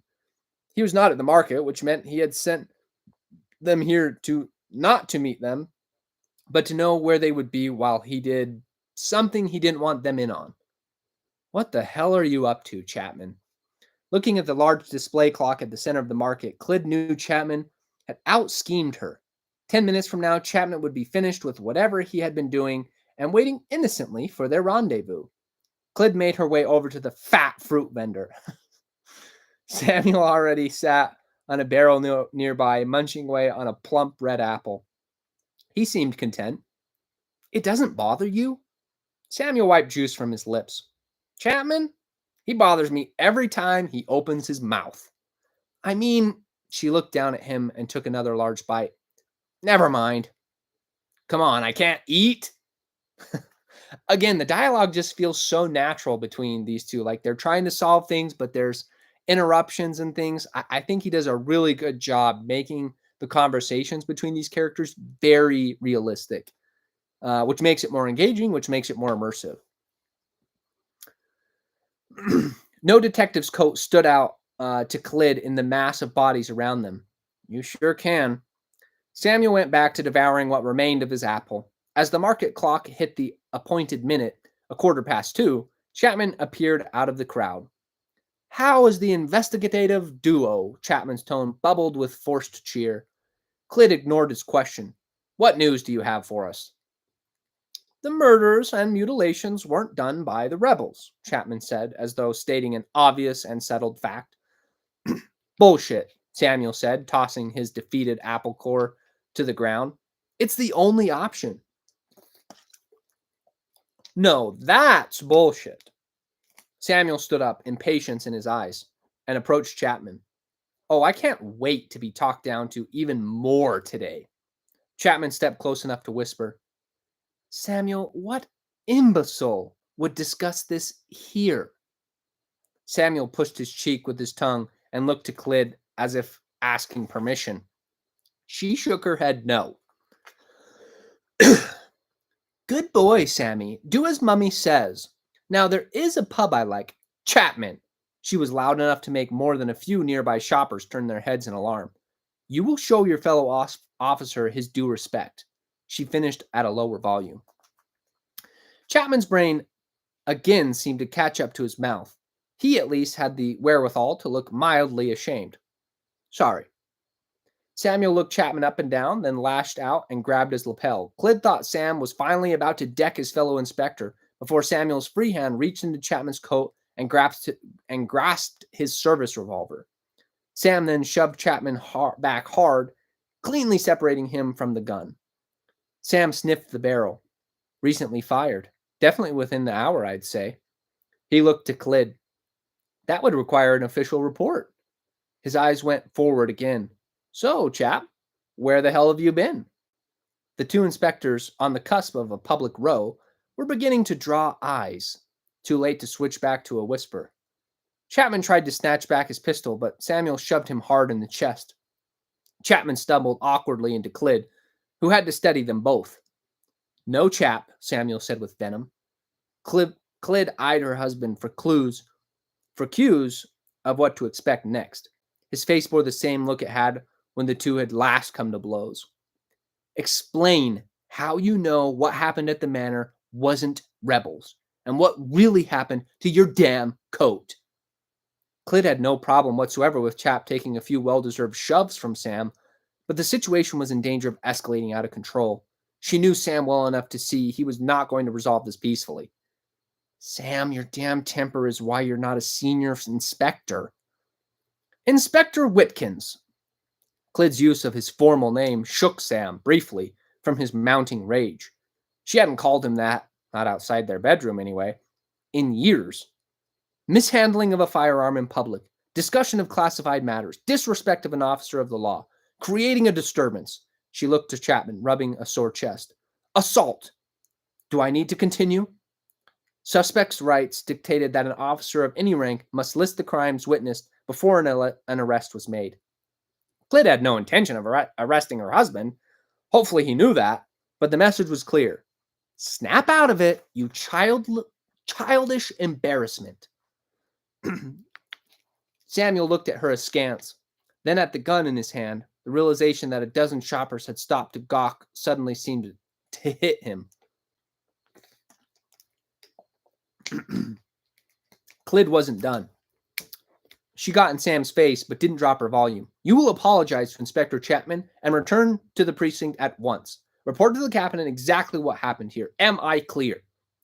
Sam had the audacity to look hurt. Are you kidding me? It was he who had created an impossible situation for her.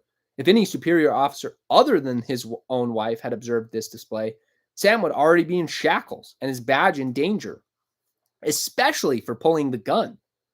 A tense silence. Sam didn't move. Clyd traded volume for venom as she hissed at him. Was I not clear? Well, our apartment won't be pleasant tonight. Sam turned to Chapman, muttered, I am sorry, and left without looking at Clyd again.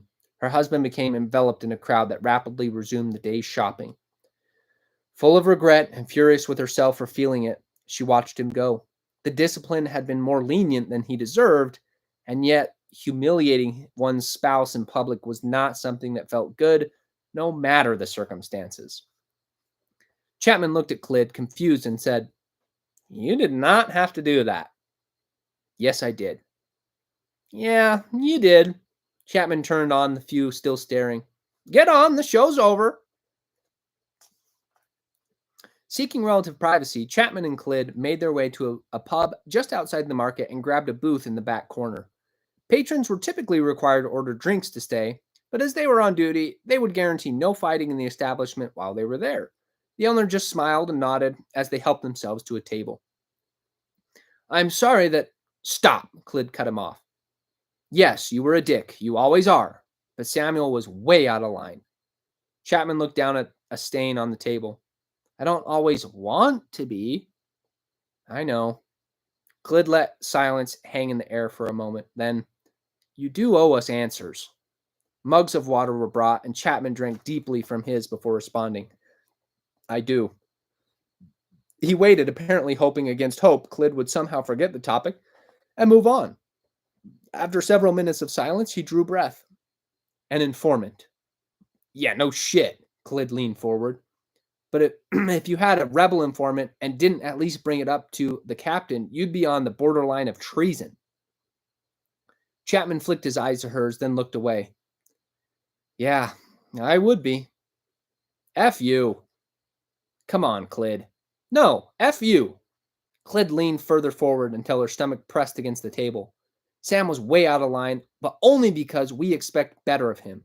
You go around treating everyone else on the force like shit every day. I don't. Yes, you do. She struggled to keep her voice low.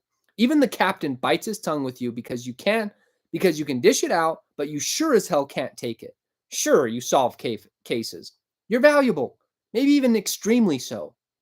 But you're a morale pit. No one wants to work with you. You and your pathetic lone badass with a badge routine.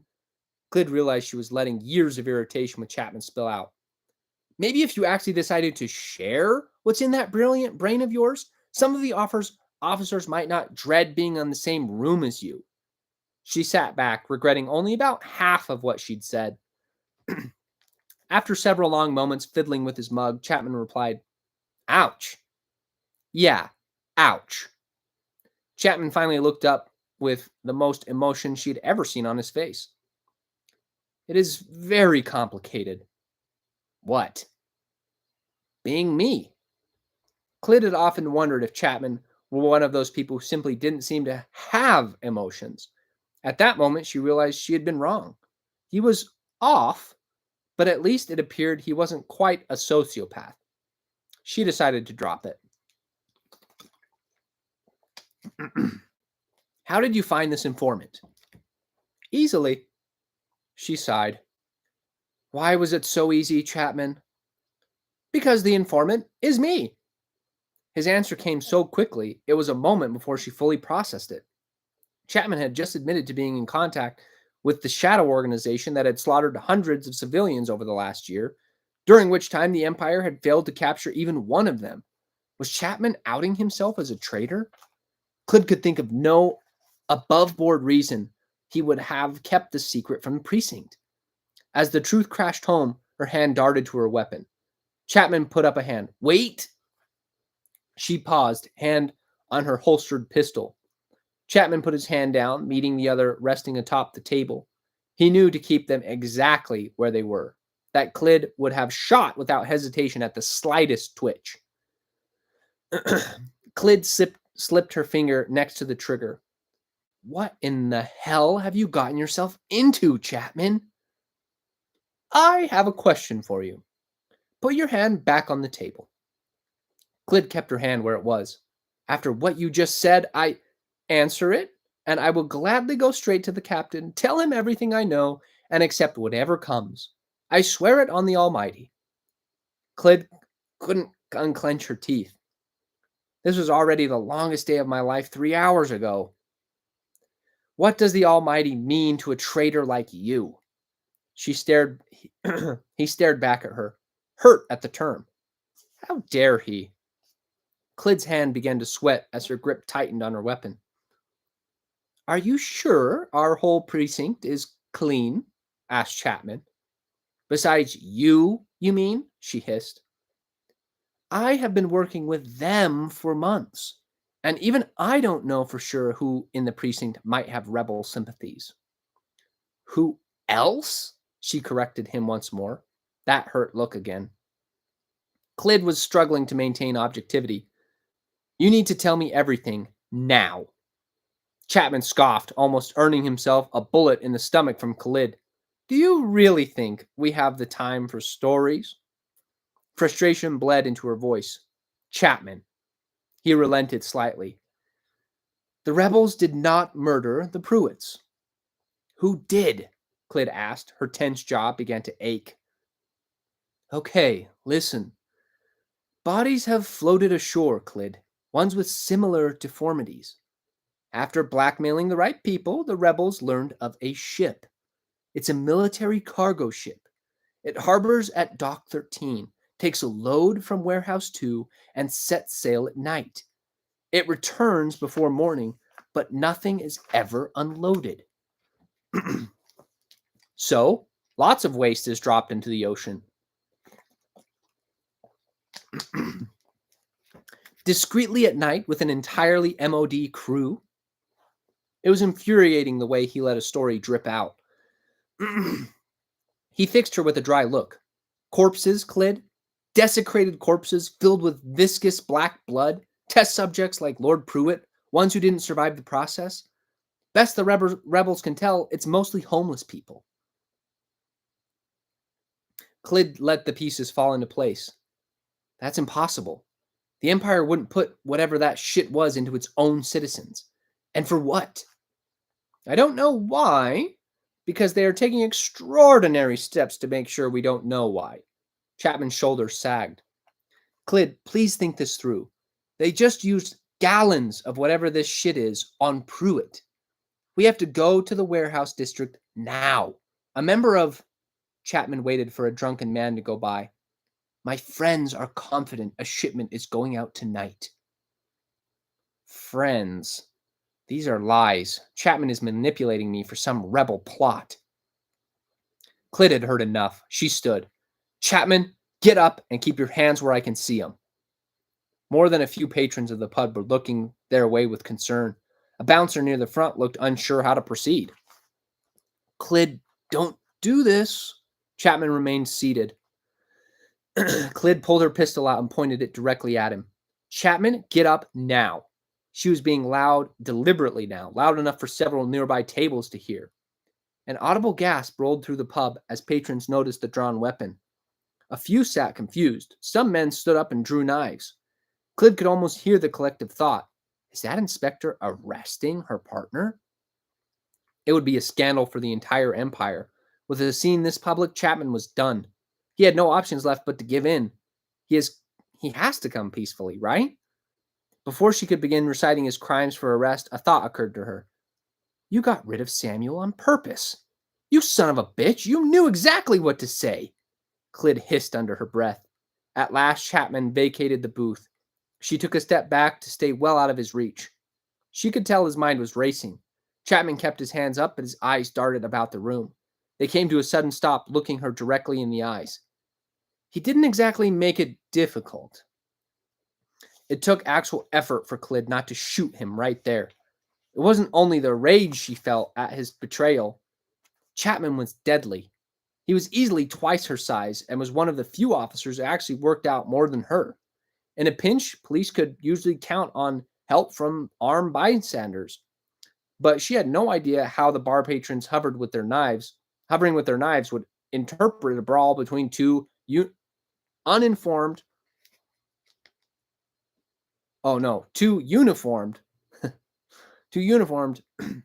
oh shit. All at once, Clyd realized she was in a civilian jacket. She had to keep cool and keep Chapman back to the precinct.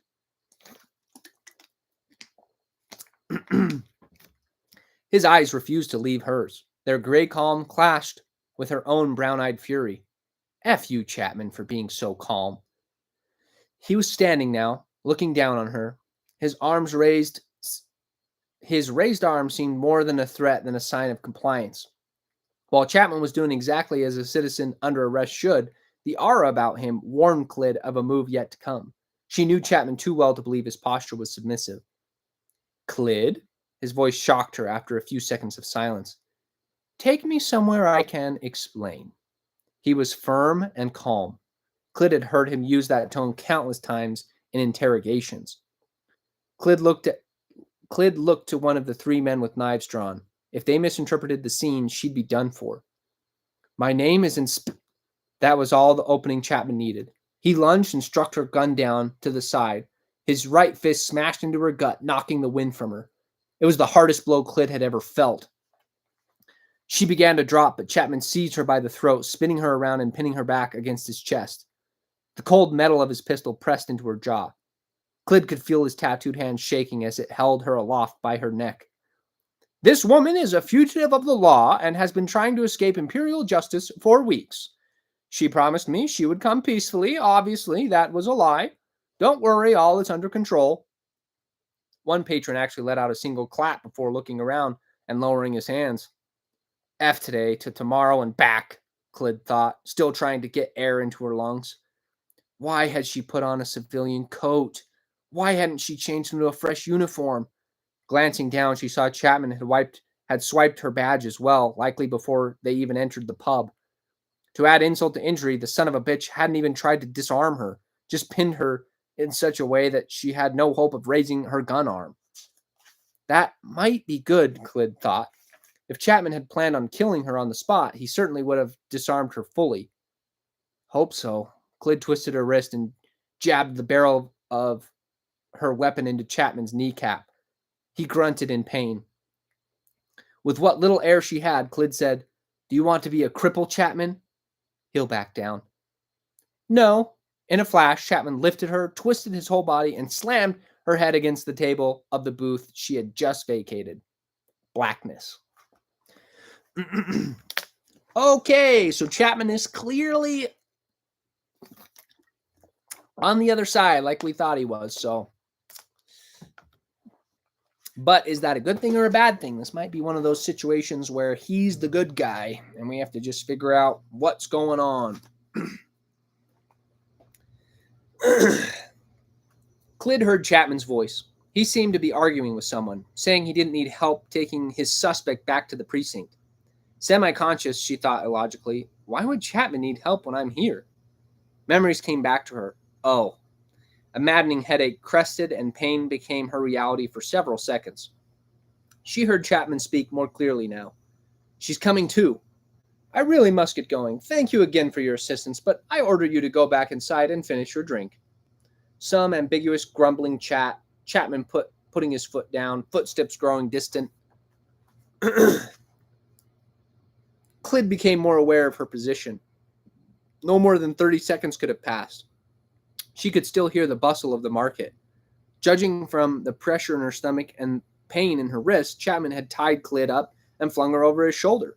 Not exactly a traditional arrest, but who would interfere with an inspector appearing to subdue a dangerous criminal? Trying to lift her head was a mistake. Pain consumed her again. She realized Chapman was speaking to her as she walked. She tried to listen through the pain. And now you might not even recover in time to make a decent backup. I swear, if I have to retrieve that insufferable husband of yours, I'll... Clyd couldn't make sense of the sounds anymore. She had regained consciousness quickly, but if that wasn't the first long minute of headache that would last... But hell, if this wasn't the first long minute of a headache that would last a week. There was no point trying to fight Chapman now. She was tied, injured, and disarmed.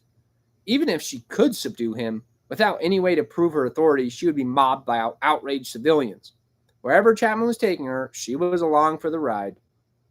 It turned out to be a place Clyd had never been. His home. Chapman took her from his shoulder and propped her up beside him, still carrying her weight, but looking more innocent to his neighbors, and walked her around back. He wrestled with his keys, but managed to get her inside without having to put her down. In pain, Clyd failed... Clyd failed to retain much about the small house. From the street, she had noted it was half of a duplex, but aside from that, things were remarkably blurry. How have I worked with you for all these years and I don't even know what your cabinets look like? You live close to the market, she managed to get out. Indeed.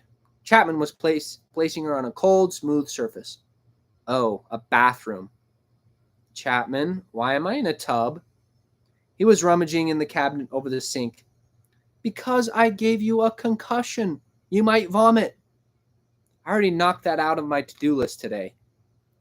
Allow me to err on the side of caution. Fair enough. He turned to her and pushed a vial filled with purple fluid to her lips. Clyd looked at it and almost laughed. If you're going to kill me, chap, just use the gun. Chapman appeared briefly guilty. Killing you is not on my to-do list. I just couldn't let you arrest me. Not tonight. Now, do I need to grab a syringe? She opened her mouth and swallowed in one gulp. Hell, that is rancid. Not the worst substance you've swallowed today. He's got me there. Chapman. Yes. He pulled a knife from his boot and cut the cord around her wrists. What now? He sat on a toilet across from her and just breathed for a moment. I'm going to Warehouse 2. I will keep my head down and gather evidence on exactly what is happening. With that tonic you just drank, you will be able to walk in under an hour. Go back to the precinct, tell the captain whatever you feel appropriate. Tell him, if you like, that I am part of a rebel ploy and must be stopped. Or you can tell him the MOD is covering up what they did to Lord Pruitt. I don't care. Say whatever you have to, but get every available body out of that precinct and down to the docks. I will need the backup. Clyd could only stare. It didn't matter that Chapman was manipulating her. She had no choice but to do as he suggested. You're the largest pain in the ass Am I a friend? Chapman again met her eyes. She returned to stare with equal intensity. Yes. Then please, get every officer you can. He stood and dropped her pistol in the empty sink, well out of her reach. I need help tonight. And then Clyd was alone.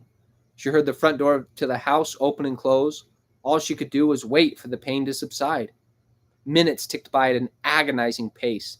The only measure that seemed to help was forcing her eyes shut, not paying attention to anything. She floated in an odd meditation for an uncertain amount of time. Clyd attempted to marshal her thoughts on what had just happened. Chapman had manipulated her and her husband. He had spent months feeding valuable intelligence to enemies of the state. He had just assaulted her. Now he was walking into a trap, one that, depending on Clyd's actions, would ensnare either Chapman alone or the entire 7th Precinct. Finally, her eyes snapped open. Whatever Chap had given her seemed to have taken hold. The stabbing pain in her head subdued to a manageably dull thump. She was still concussed, but now she could function. Her balance was off and her vision swam, but she could ignore it enough to stand and walk. She got out of the tub and retrieved her pistol. Making her way to the central room, Clyd saw why Chapman never brought anyone from the precinct here. It was not a home. It was just where he slept. She could count the number of non-essential items in one hand. No art decorated the walls. one chair, a table large enough for one man to eat at, next to a mattress on the floor. Clyd pulled a cigarette from her pocket and took a moment to pity the man with so little to lose. A boom of distant thunder cemented the dread in her stomach. Okay, so Chapman's a good guy after all. I knew it.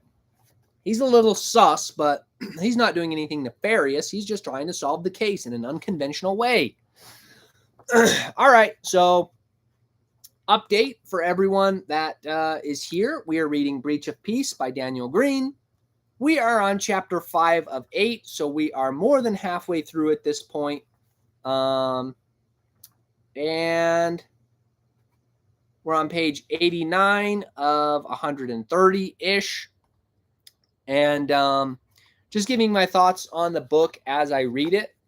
And so far, I would say that the book is doing really well. Like, the characters seem to have really realistic motivations as well. Like, Clyd and Chapman's friendship is a great character building tool, especially since they still have disagreements and different personalities.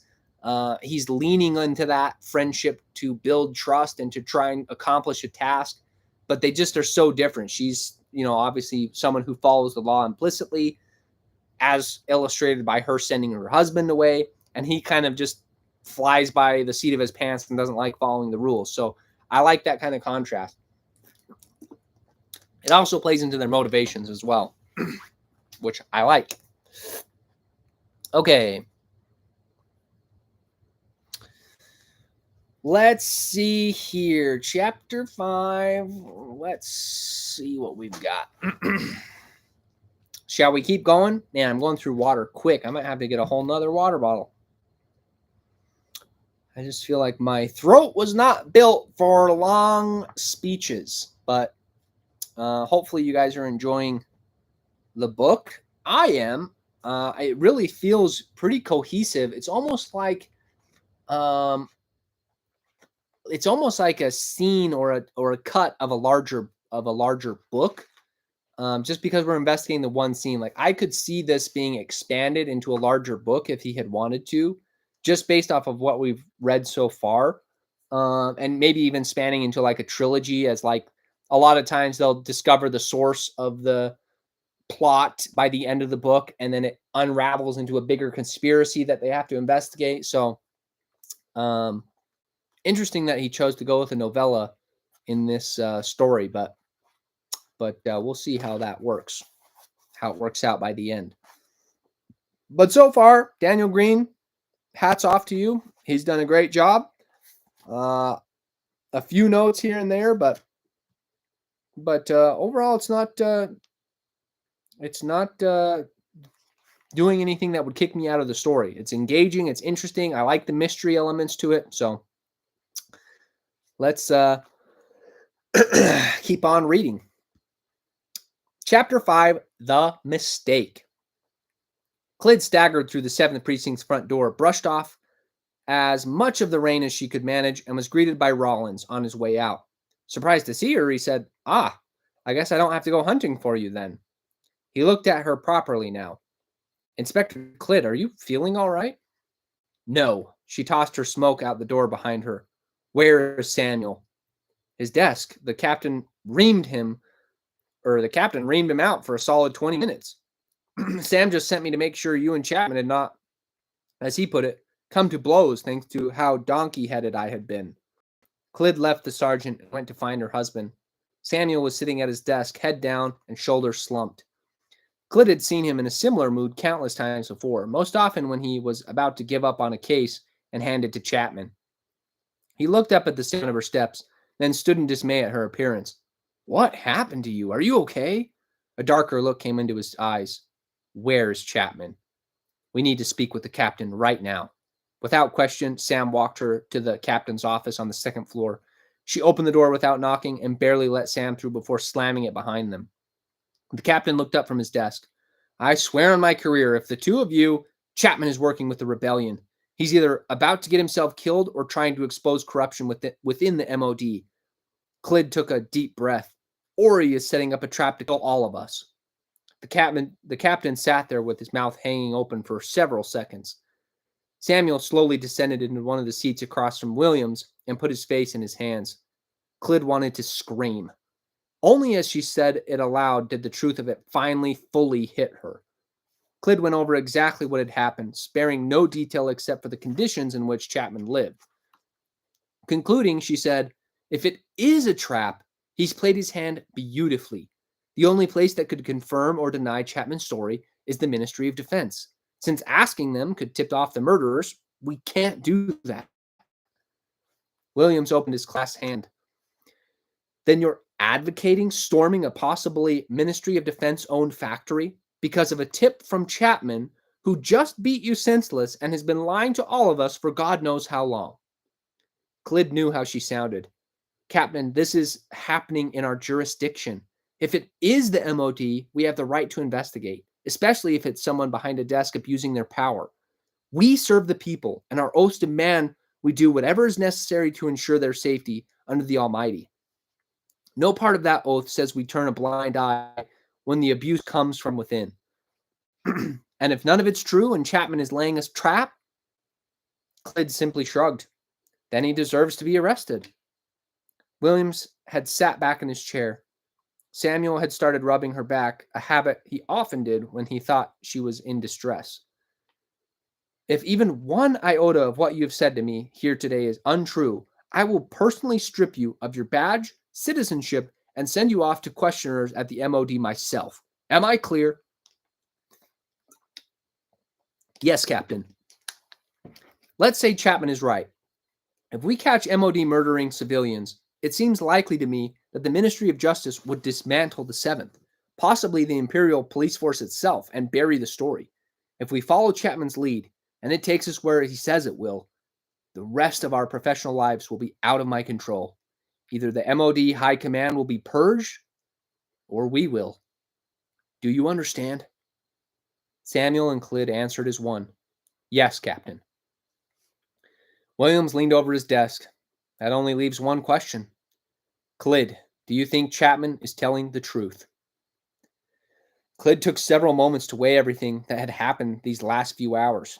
Chapman had lied, but she had a feeling every word he had spoken after confessing his affiliation had been the truth. She had wanted to reject it. It went against her faith in everything that she devoted her life to. But Chapman had asked for help. Something to that point he had shown himself incapable of doing. "Yes." Williams stood and opened his office door. "Rollins, get in here, now." He closed the door and sat back at his desk. "What we're about to do might establish a new precedent for police investigations of the government. We could also be the first precinct to catch rebels. That, or I am about to order my officers into a massacre. Maybe both. Clyd, give me a cigarette." Clyd blinked at the request, but obliged. The captain took it, dragged on the thing for longer than Clyd thought humanly possible, and said, "We took an oath." Smoke curled around his lips. Rollins came in and shut the door. "Yes, Captain?" "Rollins, head to the Ministry of Defense and ask to speak with Captain Vero. Tell him the 7th Precinct has received information of imminent rebel activity in our jurisdiction at Warehouse 2. We need backup immediately." Rollins' eyes seemed to nearly bulge out of his head. "Yes, Captain." He turned for the door. "Rollins, I am not done." The sergeant snapped back to attention. "Sorry, sir." "Before that, go to the Ministry of Truth and tell them we need 2 truth seekers sent to the Warehouse 2 immediately. That means roughly 1 hour from now, I expect a full regiment of soldiers at the warehouse gate. Roughly 20 minutes prior to that, 2 truth seekers should be on the same scene. Am I clear?" "Crystal, sir." "Fantastic. Now you can go." Rollins nearly flew out of the room. "I have never seen him move so fast," Samuel said. Clyd shot him a look, but he only added, "It's true." She turned back to the captain. "Sir, what are you planning?" Williams took one deep breath before answering. "To gamble with your lives. The 7th are going to raid the warehouse before the ministry has time to send their soldiers. By the time they get there, assuming this is not a trap, we'll have had time to collect evidence of wrongdoing, even if it turns out to be the government's own wrongdoing, without ministry interference. And if it is a trap, Clit asked, then we only need to hold out long enough for backup to arrive. Samuel let out a whistle. We better get moving. The ministries won't waste time once they hear. Thunder crashed outside. The captain stood. Yes, we'd better. The captain's voice boomed from the second floor railing over the bustle of officers arming themselves. Move, move, move! This is a raid. Rifles and ammo. Dowell, where's your jacket? Callan, get another ammunition belt. Sipman, if I see you sitting again, I will put a boot in your ass. Williams looked down on the preparing officers. He had told them only that a rebel activity had been found by Chapman and that he needed help. Adding the first lie, Clit had ever knowingly heard from Williams to his officers. He told them the rebels might be in possession of ministry uniforms.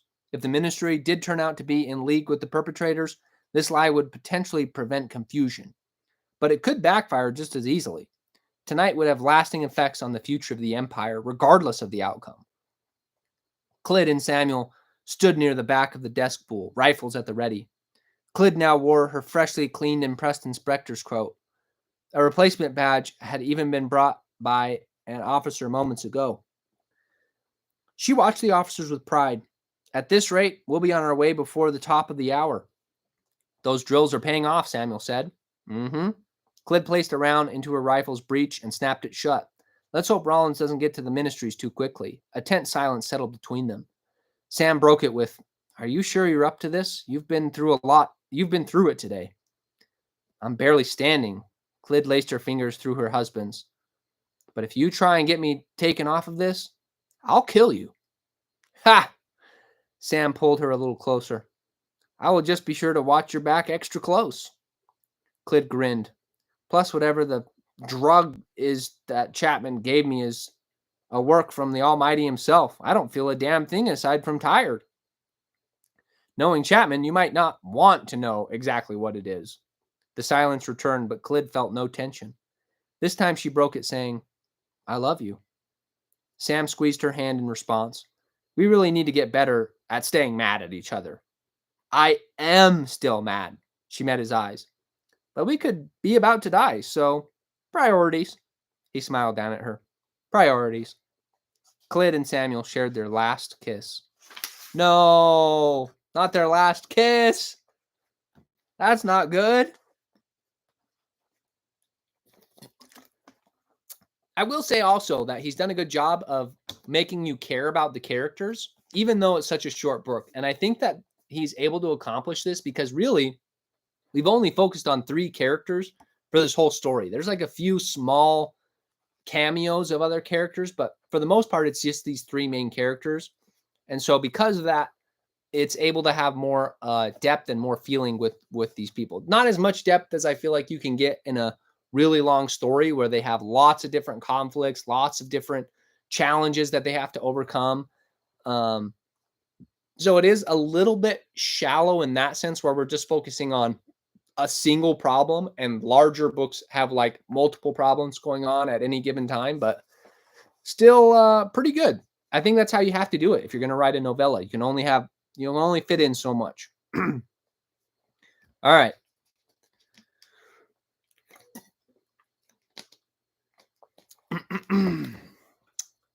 The thunderstorm was one of the worst of the season. Inches of water flowed over the streets.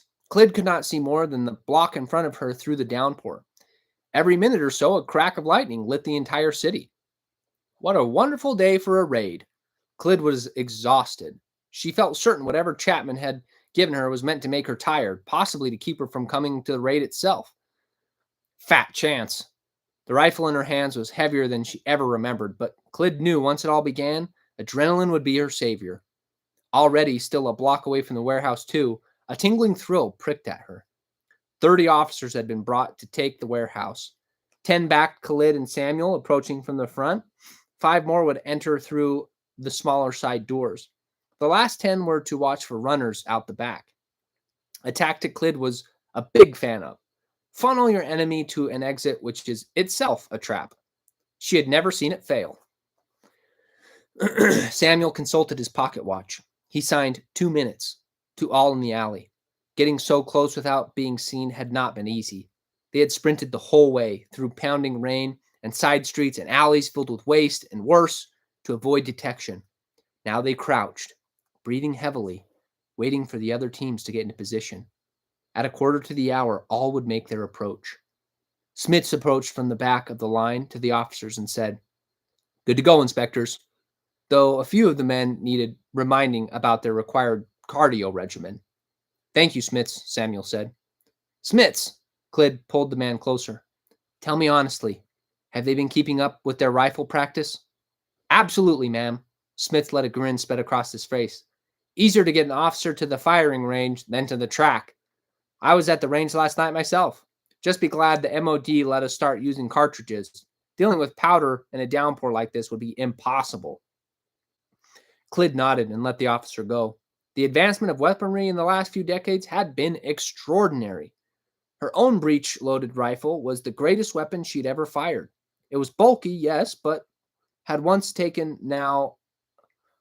had once taken minutes now took just a few seconds. All she had to do was reload was all she had to do. My words are starting to get jumbled here. All she had to do to reload was flip down a lever and insert a cartridge. As if that weren't enough, these rifles were accurate to almost 400 meters. Clyde couldn't shoot quite that far with good accuracy herself, but the diehard snipers of the 7th certainly could. Samuel signaled 30 seconds. Officers shuffled forward in response. Clyde moved up and peeked around the corner, connecting the alley to the street of Warehouse 2. 4 guards stood under an awning keeping watch. They had no visible weapons, but Clyde would bet her career that they were concealing small handheld arms. Samuel got into position behind her as the officers settled into preparatory stillness. Anticipation tensed her entire body. The adrenaline she would need blessedly began to pulse through her veins. Sam's hand lay on her shoulder. 10 seconds. The rain pattered on tin roofs. One of the warehouse guards barked a laugh that echoed through the street. Sam's hand tapped her shoulder 3 times. "Go."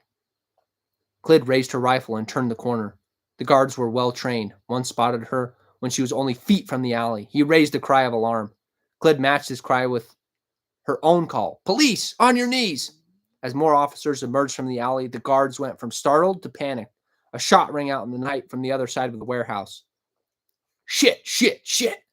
2 of the guards darted for the large door to the right, while the other 2 went for their weapons. Disobeying an officer of God during a raid was punishable by death. Clyde pulled her trigger.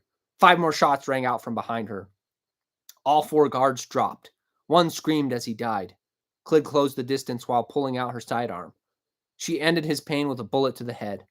Several more shots rang out from the other side of the warehouse yet again. Are they really fleeing?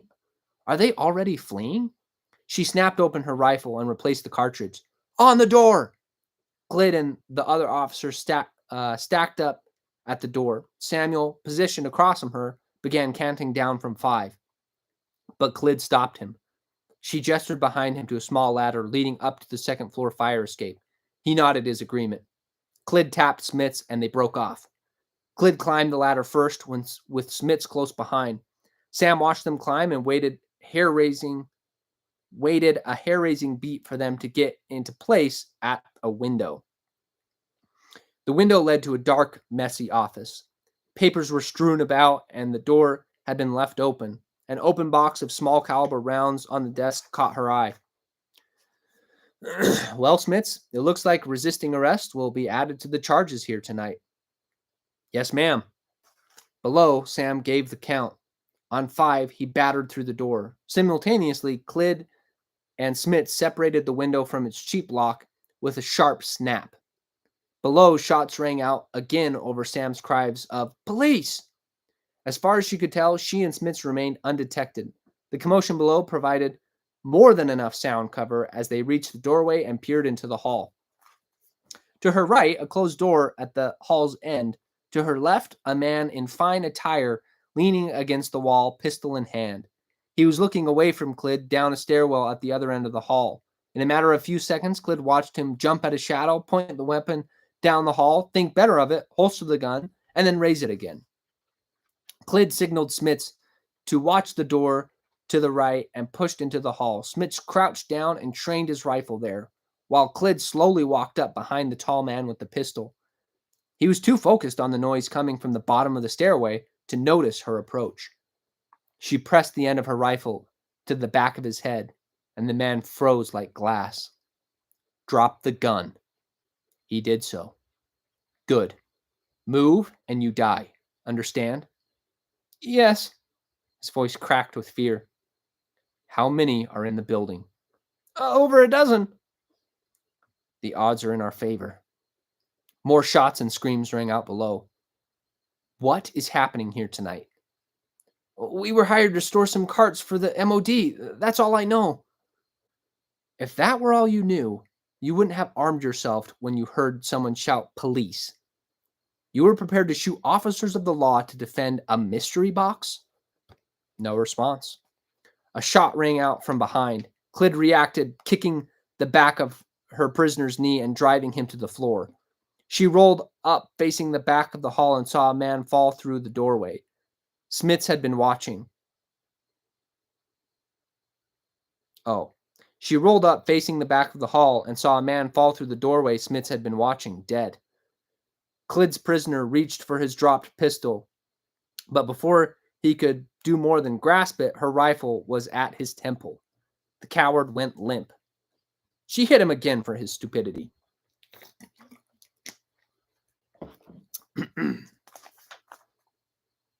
You okay? Smits called out. His eyes remained trained on the door. Good man. Yes. She pulled a cord from her jacket pocket to bind the man's hands. Clear what room? Clear that room before we head down.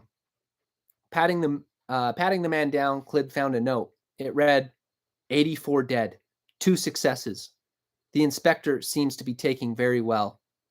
A pit formed in her stomach. Oh no. It's Chapman. Something's been done to him. No, Chapman. Clyd got to her feet and ran to the back room. Smits held a woman in a medical coat with her hands up at gunpoint. Tall, dark-haired, the woman seemed disturbingly at ease. Rather than just trustfully eyeing the officer holding her life in his hands, her focus was glued to a shirtless Chapman, restrained in a chair. An empty syringe hung from his arm. A diseased-looking dark fluid undulated beneath his skin at the injection site, visibly pulsating in his veins. 2 similar outbreaks writhed at his neck and armpit. His chest was almost completely overtaken by dark, thick roots. Clyd ran to him. He was conscious, but clearly in far too much pain to comprehend his plight. Soft moans rumbled weakly in his chest. Clyd tugged one of his eyes open. She could see the fluid seeping into them. The tendrils moved as if exploring Chapman's body. She recoiled. Her friend spasmed involuntarily. With such force, the wooden chair groaned. He's beautiful. The medical woman had an accent Clyd did not recognize. Most would have begun deforming into monsters by now. He takes it like mother's milk. What did you do to him? Ah, the woman's grin widened. We had fun playing with the little rebel inspector.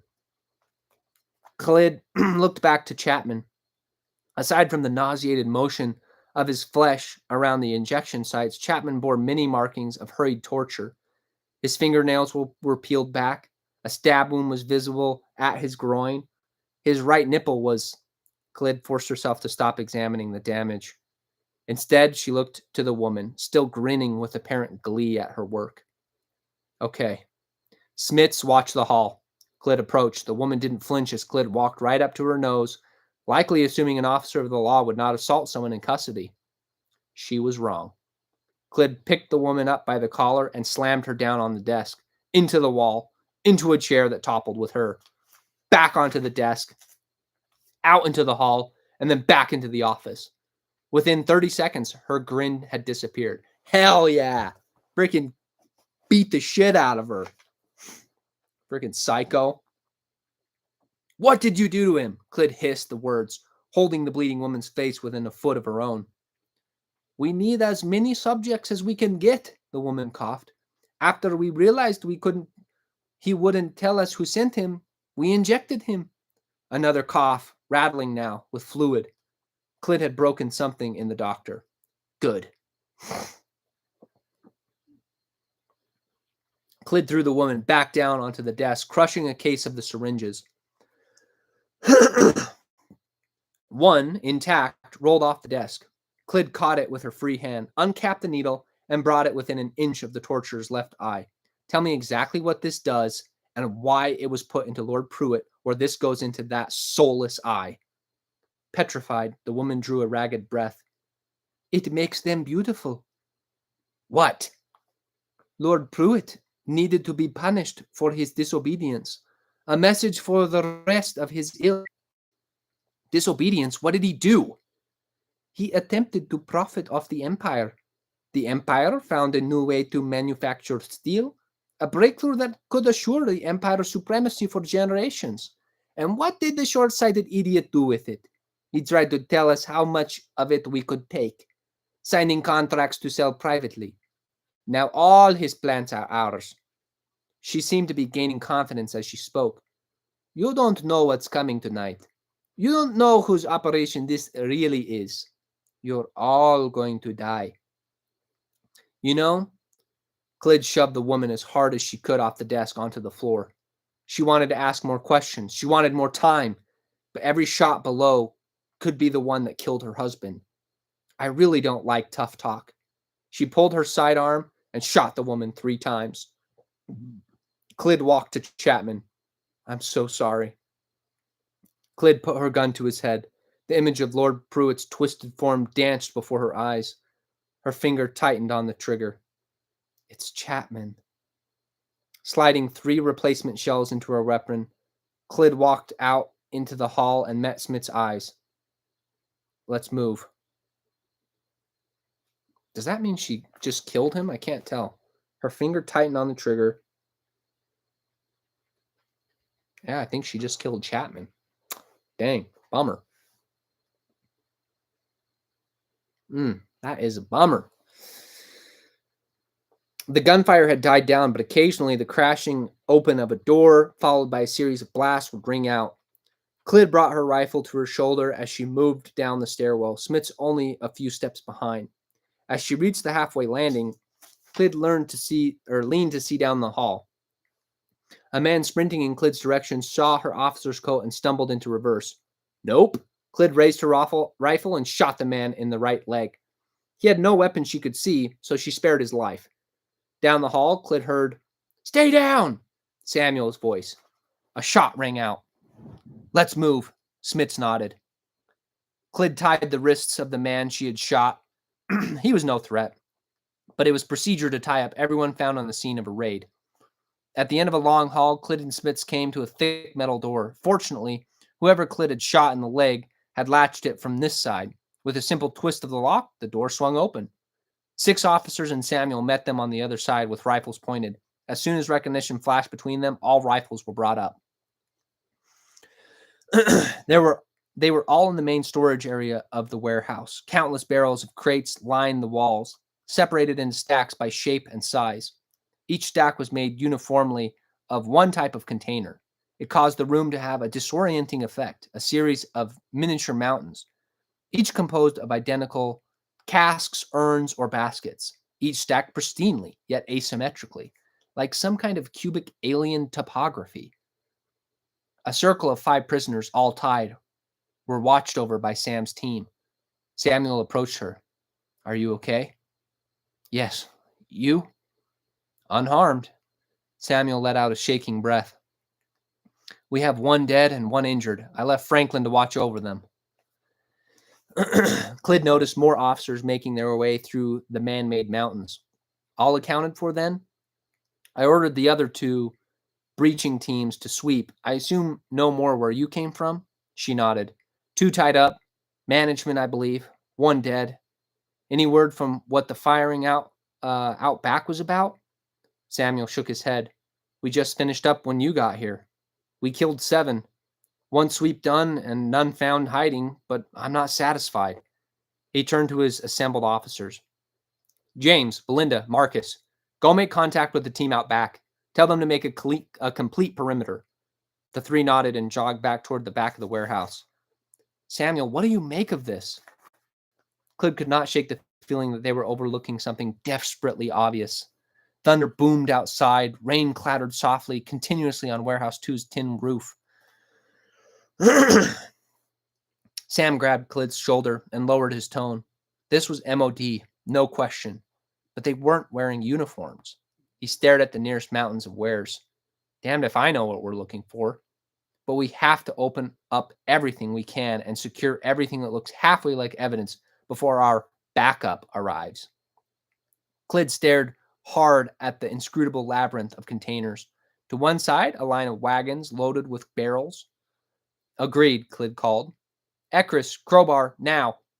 A woman walked over and passed Clid the bar. Clid approached the wagons, inspecting the wood of barrels loaded upon them, obviously newer than the rest.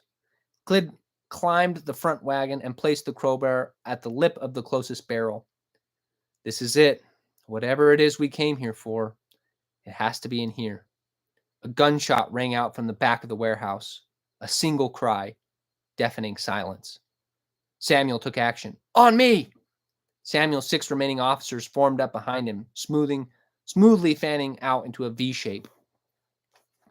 Clid stayed on the wagon and brought her rifle to her shoulder yet again. A tremendous crash came from the far end of the warehouse, and another series of shots. What is happening? Clid called. Marcus, report! Only silence. Several beats passed.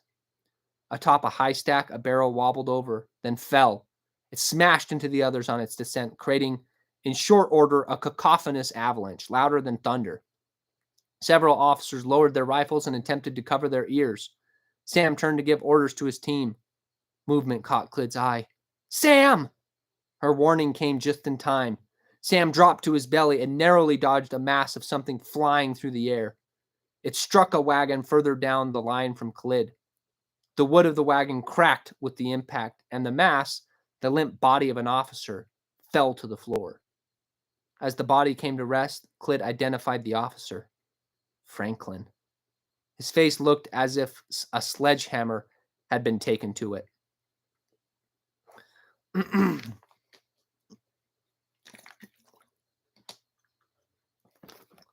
Officers of the law interfering with imperial business? The voice was liquid, yet sharp, a serpent's hiss. Clid could assign no age or gender to it. All she knew was it sounded like death. A figure all in black emerged from behind a stack of crates. She trained her rifle and called out to Sam. At your 2 o'clock! Samuel regained his feet, and every officer made a firing line, half of them dropping to one knee. As the figure approached, Clid saw a white mask under its capacious hood. The mask's mouth formed a rictus grin with blood-red lips. Oh, and threatening one of the chosen. The police certainly are getting bold. Your man Rollins, I believe it was. He was much more compliant. Smits lowered his rifle. Inspector, what is this? Samuel kept his aim true. My dear Inspector, if you believe I have done wrong, come put that cord on me yourself. The chosen raised its hands, palm turned towards the ceiling. It wore gauntlets with long black claws. No one moved. Is there a problem, Inspector? The soft voice poisoned the air. Clid was frozen. This was one of the anointed, a chosen, a human made into a demigod by God. This was not some corrupt MOD operation. The 7th had overstepped their power and stormed through a warehouse, murdering operatives working in full compliance with Imperial will, with the Almighty's will. Samuel had reached the same conclusion. He lowered his rifle, placed it on the floor, and got down on one knee. No, chosen. Unfortunately, I think there is. Clid knew it was coming. A tear traversed her eyelash. She fired her rifle, but it was too late. Her round pierced a barrel where the chosen had stood. Black fluid sprayed out. The chosen were as fast as the stories claimed. Their black-clawed figure was on Samuel in a blur. Clyd could not track precisely what happened, but in one instant, it lifted Samuel high above its head, and in the next, it rammed those claws through his chest. The bloody black claws protruded from Sam's back, writhing like tentacles, fawning over each other, relishing the gore. Samuel immediately went limp. He made no sound. Clyd's husband was dead. That's a bummer. Jeez, lots of death. Clyd didn't scream or buckle. She drew her pistol and opened fire. Chest, leg, and stomach, all 3 shots landed before the thing hurled her husband's body at her. Samuel's limp corpse crashed into Clyd and sent her over the back of the wagon. Gunshots and screams filled the air as the remaining of the 7th died. Clyd hurt all over. Chapman's painkiller was clearly still working. Without it, she would hardly have been able to move from the number of bruises and fractures. Instead, she simply clung to the body on top of her. Sam, I love you. Please don't leave me. She kissed his face and pulled him even tighter. We were stupid, Sam. We shouldn't have come. Dozens more shot rang out as Clyd clutched Sam to her chest. She stroked his face, wiping the blood away, and kissed him softly. Sam, you are my heart. The last screaming voice was extinguished. The sound of heavy boots approached. The wagon she had retreated behind was tossed to the side as a child would an unwanted toy. The grinning white mask stared down at her. Clyd noticed gray eyes within. Love is a beautiful thing, is it not, Inspector? Clyd closed her eyes and buried her face in Sam's neck. She tensed for what was to come. She hoped it would be quick. Instead of the sounds of her own flesh being torn to pieces, a guttural growl vibrated in the air. Clyd opened her eyes and looked up. The Chosen's eyes were wide. It turned. Behind the Chosen, among the dead, stood Chapman, what had once been Chapman. Grotesque edges of bone protruded from his body. Fangs several inches long hung from his mouth. His skin had been pulled tight over corded muscle. He had become a walking nightmare. Nightmare. The beast that was Chapman lunged at Clyd's attacker. The Chosen nearly fell on top of Clyd as Chapman's jaws seized its throat. She heard claws tearing flesh. The Chosen screamed. Chapman hurt a Chosen? Disbelief pierced her grief and shock. The two stumbled away from her as the Chosen tried desperately to fend off the feral creature. Clyd rolled to her knees and elbows. Her many injuries began to ring more loudly through what remained of the medicine Chapman had given her. She looked into Samuel's still open eyes. They were blank. The soul of her husband was gone. Please, Almighty, forgive me. She pursed herself to her feet and began limping for the exit. The sounds of the fight changed behind her, a scream of pain with tinges of Chapman's voice. She was close to the front door. It had been blasted open, now barely hanging on its hinges. Rainwater poured in from the streets. The downpour outside was like a solid wall. Clyd reached the exit and spared one look back. She immediately wished she hadn't. A loud, wet, ripping sound filled the air, followed by an unnatural death rattle. The agonized sound an animal makes as it is brutalized by a predator, mixed with demonic growling and unmistakable human wails. A final snap. Now all Clyd could hear was the pounding of the rain outside. I am coming, little rabbit. Run as fast as you can. Wow. That's pretty dark. Man, when I started reading this book, I did not expect Daniel to just kill off all of his characters. So that's pretty surprising. But I guess for a short story, I guess that's what you got to do. All right, we've got 2 chapters left. We are on page 115 out of 134, so only 20 more pages of the book. So far, I would say that this is a pretty good book. If you like novellas, if you like short stories, I would recommend this one. It doesn't have a lot of magic other than these last couple of chapters, which is introducing some of this like demonic entities and some of these medicines, but not a ton to really talk about or expand upon. So it is mostly just a police squad investigating a crime, which is simple, but it is very engaging.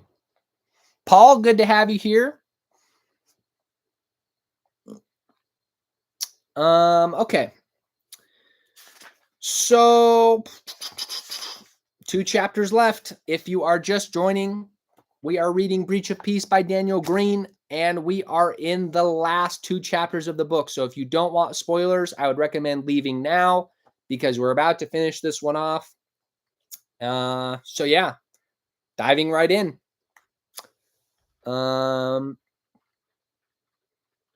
Chapter 6, The Flight. And it's a good thing it's ending too. I've been freaking talking for 3 hours and my voice is, I'm not even gonna have a voice tomorrow. So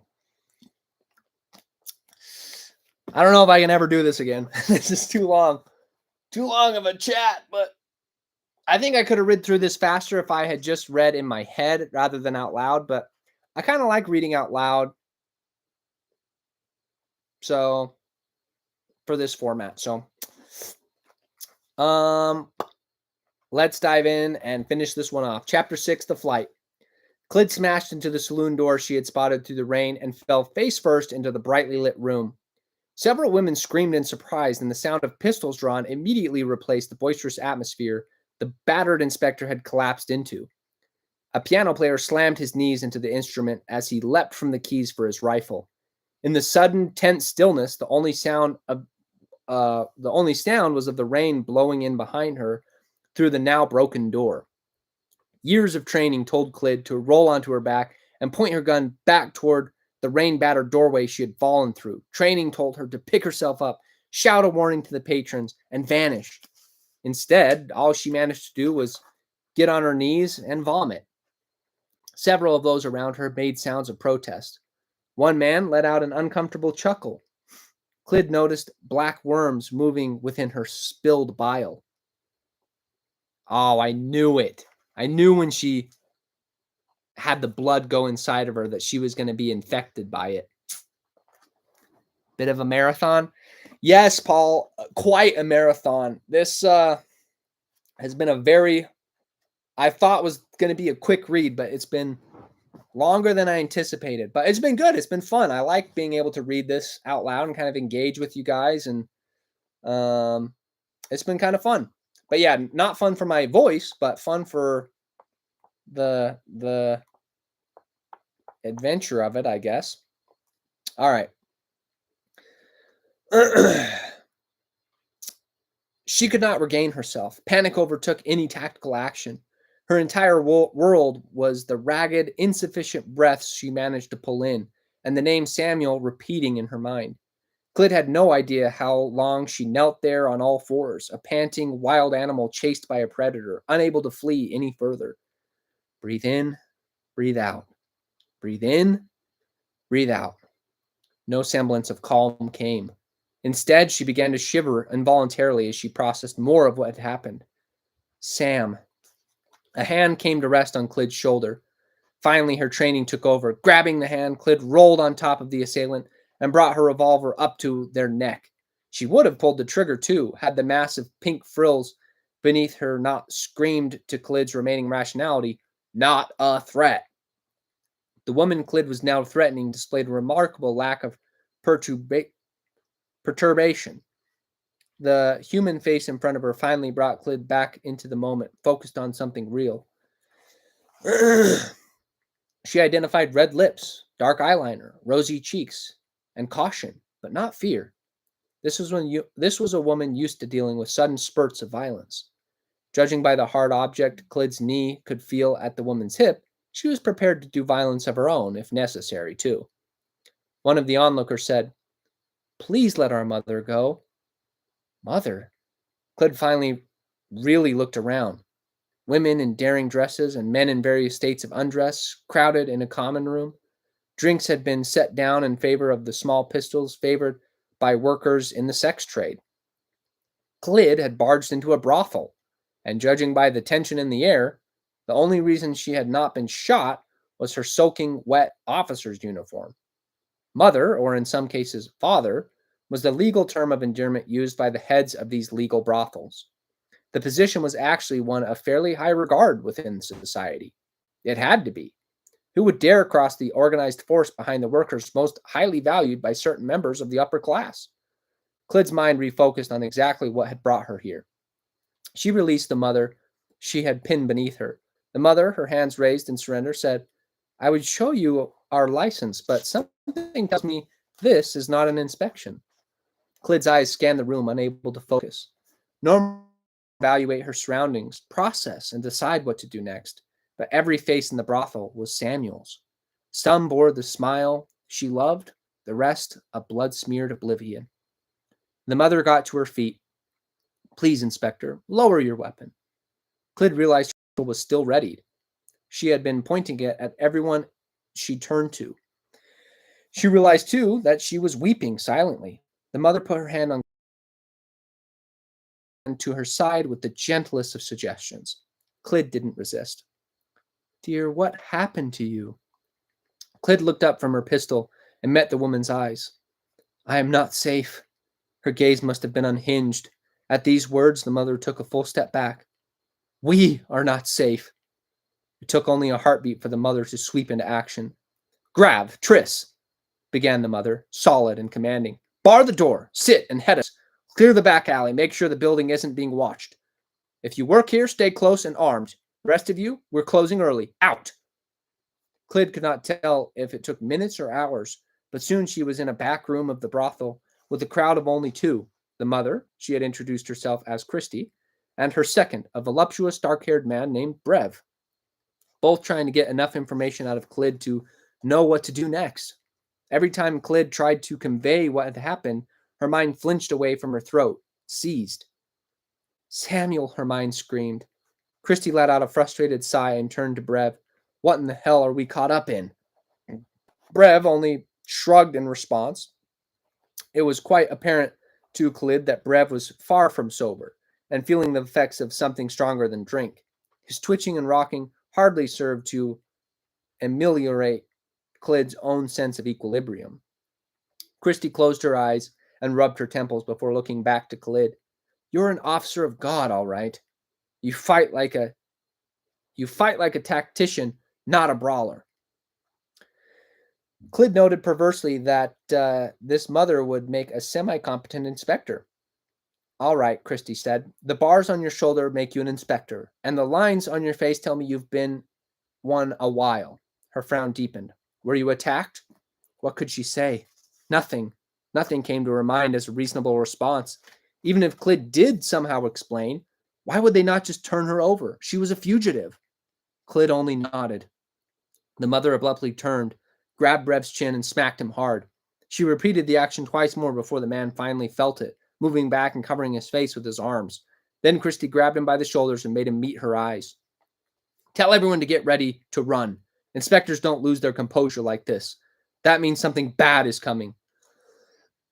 Bad enough to do this to her. We have to assume, whoever they are, that they're still watching, waiting for her to leave or get kicked out of here. The only way we can keep her safe is to all leave at once and head in different directions. Do you understand?" Brev's eyes seemed to glaze over for a moment, but he snapped back into reality the second Christie's hand went back. "Yes, ma'am." "Go to the lost and found. Get everyone an unclaimed cloak. Then bring 2 in here for us." "Yes, ma'am." And with that, sporting an extraordinary erection, Brev bounded from the room, yelling orders. Christy turned back to Clyd. "We have a 50-50 chance he'll remember the cloaks for us. Girl, I don't know what happened to you tonight, but I know every police precinct in the city. The closest is 6 blocks away." Clyd focused enough to realize she was a lot more than 6 blocks from 7th Precinct headquarters. "No," she said, much too loudly, with what she had seen tonight. "It has to be the 7th Precinct. We must make it to the 7th. Christy began to protest, but seemed to realize something had closed her mouth. She bent down to look Clyd directly in the eyes. It's like that, is it? Minutes later, the brothel was bustling with people preparing to make an organized dash into the rain. If Clyd had not been in shock, watching a few dozen sex workers scurry out into the night wearing oversized cloaks might have made her laugh. Tonight, the moment the door opened to the torrent outside, she froze in fear. It was out there. The hunter. It took fairly extreme encouragement from Christy to usher Clyd out the door, but once she did, it took every ounce of her restraint not to start sprinting. They had to walk briskly, like everyone else, nothing to distinguish them from each other. Water sloshing in her boots, the rain pounding against a borrowed leather cowl. The entire walk was a fear-coated blur to Clyd. She was convinced every breath would be her last. An impossibly fast assassin would swoop down from one of the rooftops and kill her, and the mother foolhardily enough to help her before they had time to react. Yet, it never happened. They made it all the way to the 18th Street without incident. It was not until Christie's pounding on the 7th Precinct door was answered by a startled, fresh-faced officer that Clyd allowed herself to hope she might live through the night. She recognized him. His name was June, one of the 3 junior recruits left to staff the precinct while the rest on-duty officers went on the raid. June protested as the mother tried to push her way inside, which made sense given that nearly the entire force was out on a raid. It wasn't until Christie pulled Clyd's hood back and revealed her face that June relented. His eyes went wide and his face dropped. The implication of her being here alone, the rain mixing with tears in her bruised face, visibly struck June. He ushered them inside and out of the pouring rain. All right. We are on our last couple of chapters here. Only a couple more pages. Damien, good morning. 4:25. Bro, that is way too early to be getting up. Man.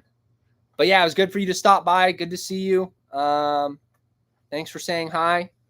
I feel bad for you for waking up at 4 in the morning. That's brutal. I don't think I could survive that.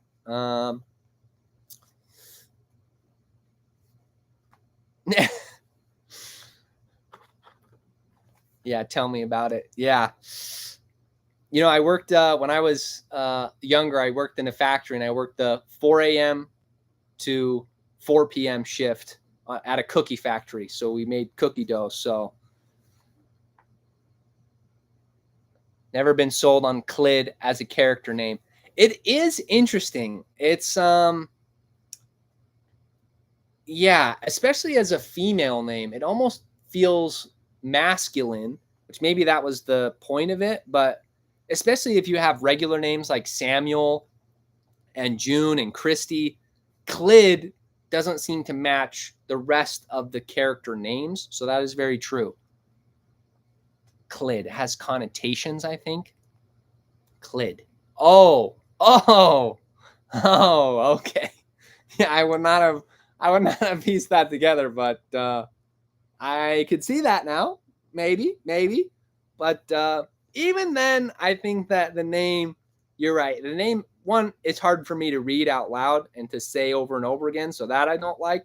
But two, I think that you either have to make all of the names match, meaning that you're coming up with all unique, distinct names, or you make them all familiar. So they're all Christy, Sam, Chapman. Like, these are all fairly normal names. Clyd is the only one that's an outlier. So yeah, I feel like you have to have a little more consistency there. Not terrible, but yeah, it's a bit jarring, especially when said aloud. Yes. So it's not bad, but I would prefer just more consistency. I'd even be okay with it if it just felt like it was more part of the rest of the character names and rest of the world. It just kind of feels a little out of place, but not enough to take me out of the story. So, okay. Nothing wrong with Kelly. Yeah, Kelly might have been a better option in this case if we were sticking to the same theme. So, but maybe he wanted her to stand out and be, different from the crowd as the main character. But I think that if you wanted to do that, there's ways to do that without coming up with a completely different naming structure. So pros and cons, I guess. All right. Let's finish this off. We're on page 123, which means we have 11 pages left, 2 chapters, 11 pages. Spoilers, obviously, if you're just joining. We're about to finish off Breach of Peace by Daniel Greene. So if you don't want to know what the ending is, run away while you still have a chance. Chapter 7, The Truth. The cigarette Clyd held had nearly burned down to her fingers. She sat on the floor of the interrogation room, her back against the wall. The captain had pulled up one of the 2 chairs from the table. He sat next to her, wet stains on his cheeks. Clyd had finally managed to recount most of what had happened to the captain, who listened horrified, trying to suppress his shock. When he began to prompt her, attempting to get the information from her faster, she began to sob. As he held her shuddering shoulders, she had at last managed to wail the words, "Sam is dead," and the captain had gotten very quiet. Clyd bowed her head, the effort of the admission taking an immediate physical toll. There were no tears left, just a raw, corporeal mourning. The only thing she felt now was a deep and tearing loss, the kind that never truly goes away. She craved Samuel's arms around her now more than ever. His embrace would undo everything that had gone wrong. Facing an invincible enemy would seem manageable with him at her side. Without him, Clyd felt helpless. There wasn't going to be a fight, just a series of executions. The particulars of the last few rain and adrenaline-soaked hours were already fogging over in Clyd's mind. Shock would do that. Clyd was pretty sure the downpour had saved her life. The chosen who had chased her was eager to eliminate the last witness. But the storm had evened the odds, obscuring Clyd's path, slick cobbles, reducing the chosen's speed advantage. Leaning back in his chair, the captain finally broke the silence. Chapman was truly a member of the rebellion. He forced us all into a situation where we would see something we weren't supposed to see. Clyd had never seen the man so morose. His eyes looked impossibly sunken. Clyd let the cigarette fall from her fingers. I bought his story. I believed it. Clyd laid her head back against the wall as fresh tears streamed down her face. Apparently, she did have more to spill. Samuel. The captain continued. Whatever it was that attacked you. He paused and took a long breath. No, we can't ignore facts. The way you describe it, that was one of the anointed. Clyd broke her silence. If you say those words outside this room, you're dead. A pure statement of fact. If officers of the law made accusations of any kind against one of the anointed, those chosen by the Almighty, they would be killed without trial. It was treason. Even if the accusations were true, an anointed could do as they pleased. They were not bound by law or ministry, only the orders of the Almighty. Samuel's summary murder had been absolutely within the bounds of imperial right. The only one who might be punished would be Clyd for having left the scene. The captain nodded. And that's why we have to get you out of the city, for good. Your life here is done. After today, you will no longer even know the name Clyd. Do you understand? Hey, we're getting rid of the name Clyd. Clyd took her time processing what she had just heard. A precinct captain offering to help a fugitive of the Empire escape the city. If he was caught, he would be tried and killed. His family name would be branded for generations. Clyd said softly, "You can't." "I very damn well can. More than half my men were taken today, and I doubt I will ever fully know why." Anger bled into his voice as he stood and began pacing the room. "I am a loyal servant of the Empire, but I will not let them get you. Will not let them get you too." His eyes drifted off. Clyd wasn't entirely sure he was not in mild shock. "They can't take you too." Clyd stood and walked over to Williams. He turned to her in slight surprise, escalating to an actual grasp of discomfort as she hugged him. Clyd looked up at the captain. Clyd had looked up to the captain her entire career. He also happened to be a damn good person, and this would have to be goodbye. Awkwardly, the captain returned her embrace.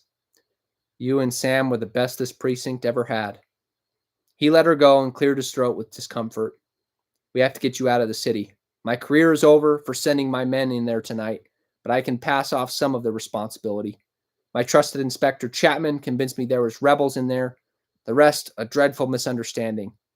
Hell, it's halfway true anyway, just shy of grounds of execution. Clyd nodded in response and folded her arms. As comforting thoughts went, it was going to have to do. Williams walked to the table and picked up Clyd's service revolver. Agitated as she had been when she first arrived, he'd taken it as a precaution. Now he checked to make sure it was loaded, added 6 shots from his own belt, and handed it over. I have a feeling you may need this. Clyd took the gun and holstered it. The added weight felt right. After all these years of wearing the thing 10 hours a day, more, she felt naked without it. Having it back reinforced her growing resolve to survive, and holy shit. Am I going to join the rebels? No, sorry, that was a statement. Holy shit, I'm going to join the rebels.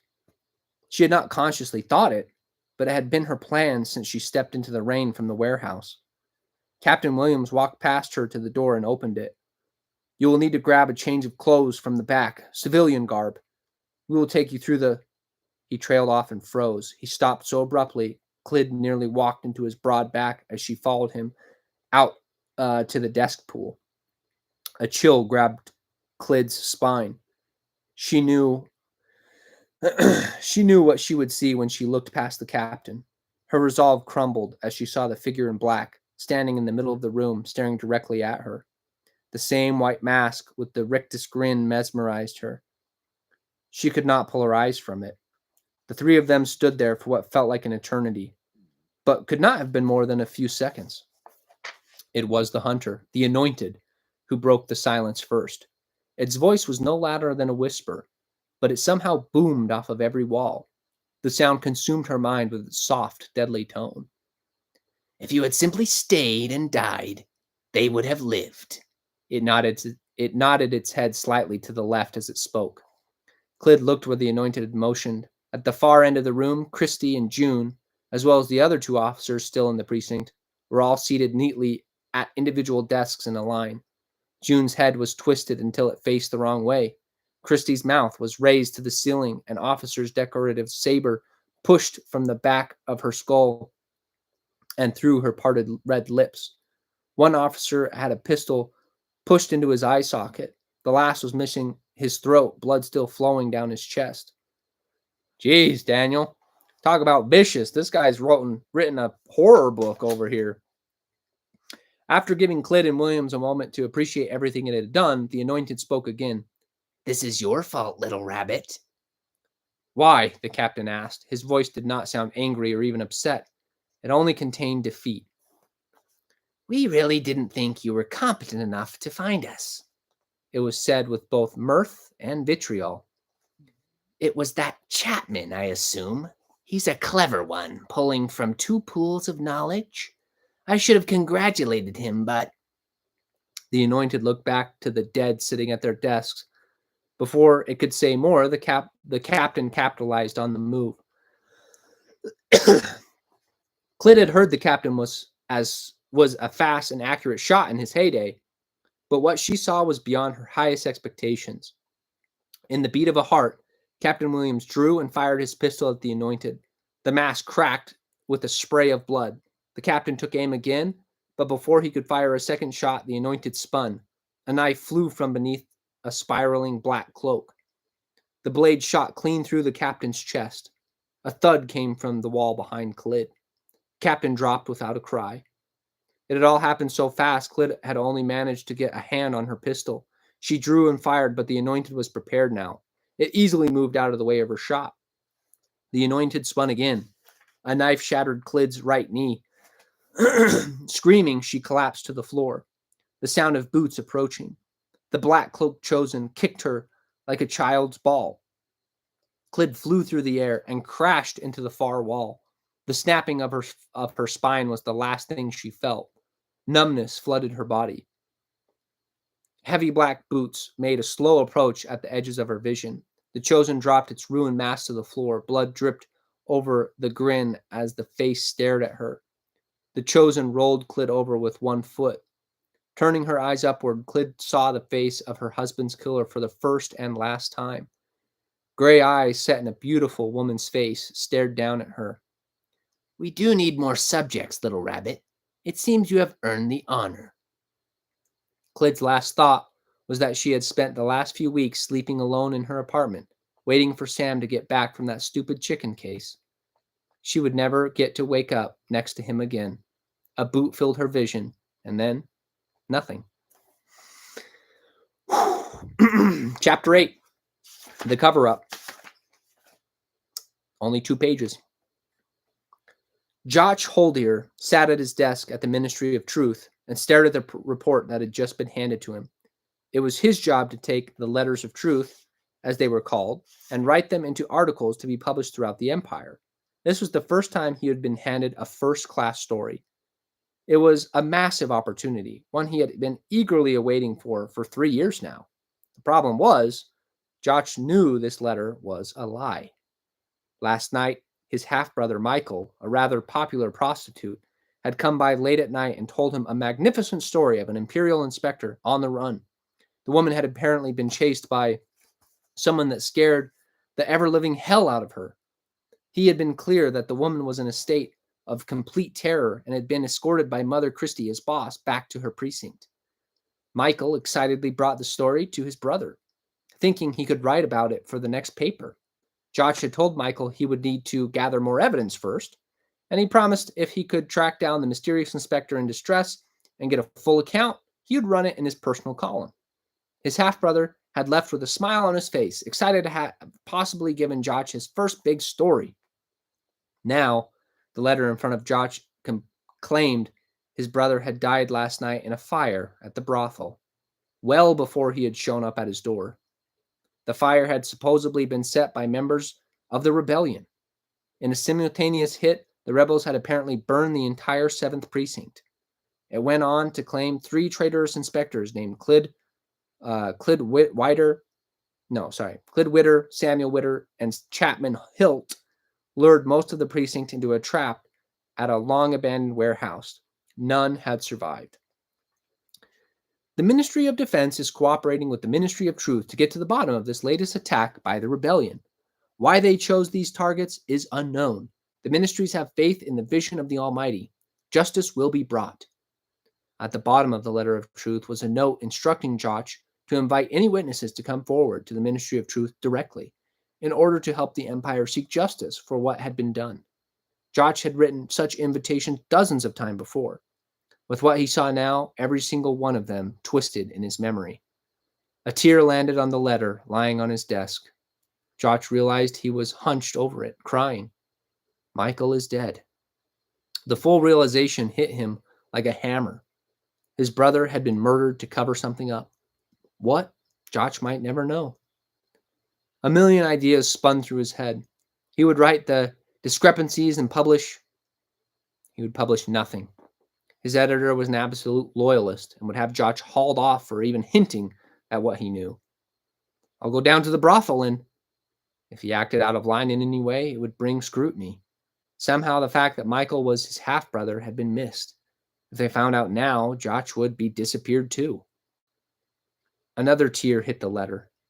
Michael would never come to his door again to gossip about the weird proclivities of the noble class that frequented his services. They would never again go on holiday with their family in the country. Michael was gone forever. A third tear hit the letter. Josh laid his hands on his typewriter and began writing lies. Whoo! Man, that was a pretty good book. Kind of a sad ending. Oh, I don't know how I feel about that. It kind of reminds me of like, I don't know. It kind of reminds me of like a Rogue One, where like it's a setup where you know that the everything is doomed because you know what comes after,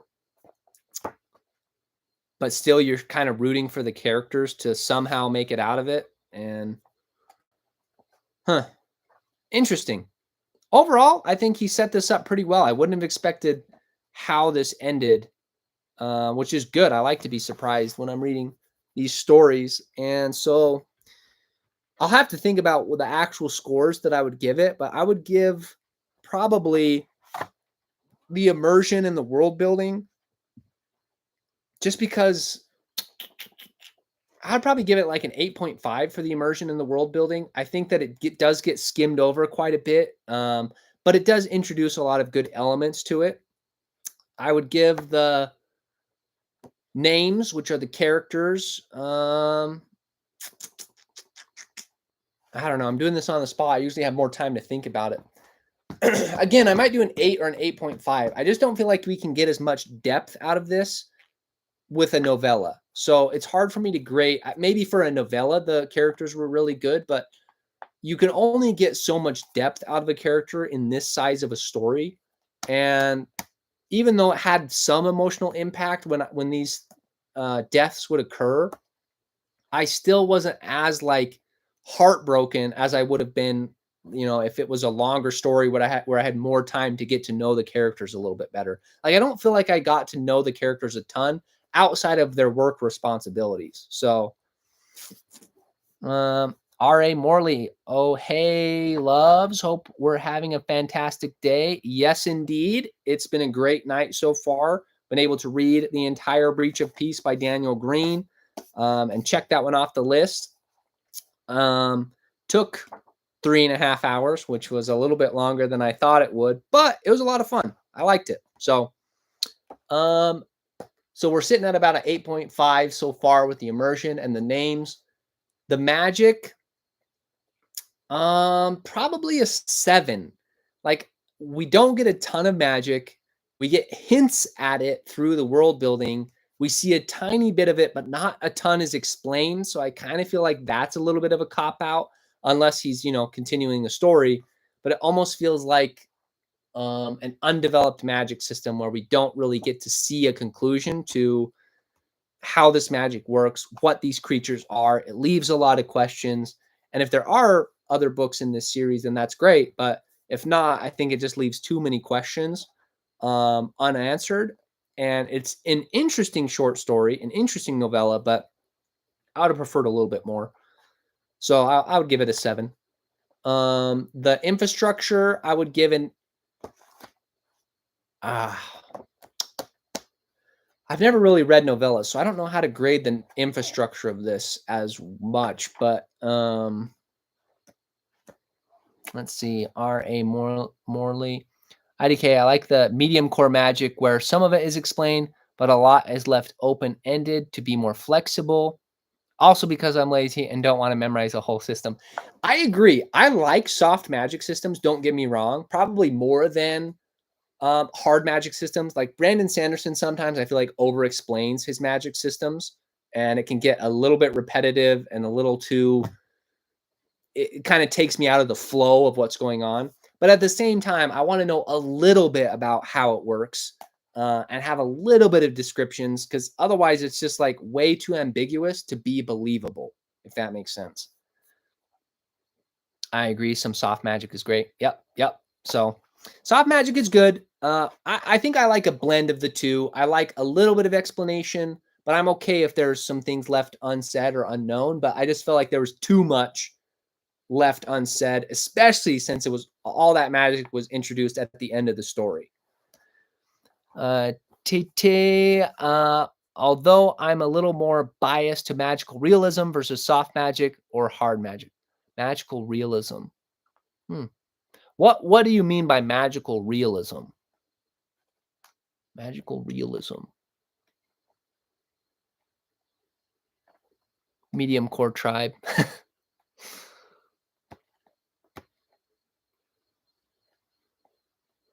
I don't know that I know what magical realism is. Is that like science-based magic?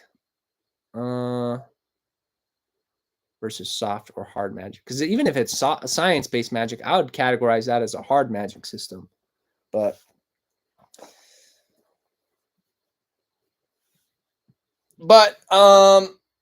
so yeah, I don't think it was bad. I just think that it could have used a little bit more to it. I don't know if it's actually a fantasy. I don't know if it's actually a fantasy theme, but it's a Hispanic movement in the late 90s. Oh, okay. All right, Morley. I think it's more like there's an echo of magic in the world, but no one harnesses it. But IDK, if that's right. Yeah, I don't know. But interesting. Yeah, I think there's a lot of different ways that you can build magic into a story. Um, like for instance, The Lost War. When I read that one right here, that one did a lot. It basically did what Daniel Greene is doing, but it did it over the course of that, larger book where you're seeing these creatures and these diseases kind of pop up throughout the story, and you don't know what's going on at first, but it slowly over the course of the story explains more and more of how these creatures were created, what the magic is, so that by the end there's a little bit of ambiguity, but you mostly understand how the magic works, even though it is a little bit more soft. So like it eases you in so that you understand without slowing the story. Yeah, exactly. Yeah. And that's how I like it. Like, and I think that you can do that with a hard or a soft magic system, but I think that it's important to at least explain some elements of it, um, other than just like introducing essentially like a wizard or a demon at the end who has who knows what kind of powers, and then it just kind of makes you not know as a reader how you should be reacting to the magic or to the creature. Like you don't know if it's invincible. Is this an undead demon that can't be killed? Like I just why didn't the bullets work against it? Like there's just so many questions that I had that I was like, I don't know, a little too much ambiguity for my liking, because even soft magic systems kind of have rules. They're just unspoken rules to the reader. R.A. Morley, I do that a lot. LOL, sprinkle in the world and the magic, but keep the plot and character arcs development going at the forefront. Yep, that's the way to do it. That's how I like to read the stories as well. Um, okay, so that's for the magic. I'm giving a 7 probably. Infrastructure, I'm going to give an 8, maybe a 7.5. No, I'll give it an 8 because I think that it is structured really well. It has a really good start, engaging you right from the beginning, starting the mystery. It does a really good job adding mystery and clues as you're trying to solve this case as it spirals into a bigger problem. But he also manages to keep it really tight and concise. His prose is really good. I liked how this was written. Um, I almost didn't think we needed the one POV. Like, I think we only got one POV from Chapman. And I think that maybe was a little out of place because the rest of it is from Clyd's perspective. So I don't think maybe that was necessary. But I don't think it was bad. And I felt like it moved at a really good pace because we were constantly wanting to learn and solve this mystery that was going on. So yeah, I think that this will get an 8. Where I'm having issues with it is I do feel like there are a lot of unanswered questions to the story. And so it leaves you kind of with a sense of unsatisfaction with how things end, especially if it's going to end the way that it did. I don't know. I think that we needed a few more questions answered, or we needed Clyd to be able to, get away or something, some type of like, not necessarily a happy ending, but some type of closure to the story, which I guess he tried to do with the random dude at the last chapter. But yeah, I don't know. Let's see. RA, which is why I plan a novella. Then it turns into 120,000 words. Yes, very true. That's one of the challenges is you're writing a story, you're building the characters. It's almost a credit to authors who are able to write a successful novella because writing a good story in such a short amount of words is very difficult to do, to make it compelling, to have a good ending. Um, so I do give credit for that. Like, I think some people might think that writing a short story is easier because you're writing less words, but I think it's harder to write less words and still make the characters compelling, make the story compelling. Um, but yeah, I agree. I'm the same way. Like, you start writing a few words and they rapidly grow into a much larger story. So I am not as skilled to be able to keep things this concise. That's for sure. Um, okay. And then maybe I should score it higher on the infrastructure then. Maybe an 8.5 would be a better score. Again, I usually have time to think about this, so I'm doing it live, but I might change the score at some point. But right now, maybe 8.5 for the infrastructure. And then the enjoyment, overall enjoyment, I would say probably like an 8, just because I didn't get as emotionally involved in the characters, even though they were written really well.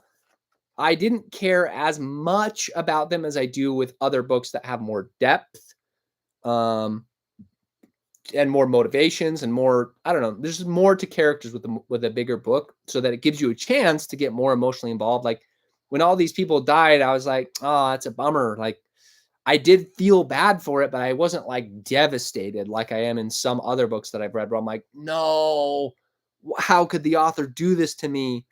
It felt more like shock value, rather than like, um, I don't know, rather than like getting an emotional reaction from it. So yeah, I'd probably give it an 8, but I still really liked it. I liked that it was fast paced. I liked that I was able to read it in 3 hours.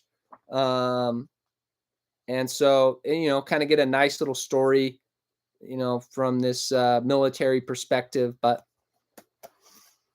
all right, yeah, we don't get enough time in the shorter books to be emotionally damaged by character death.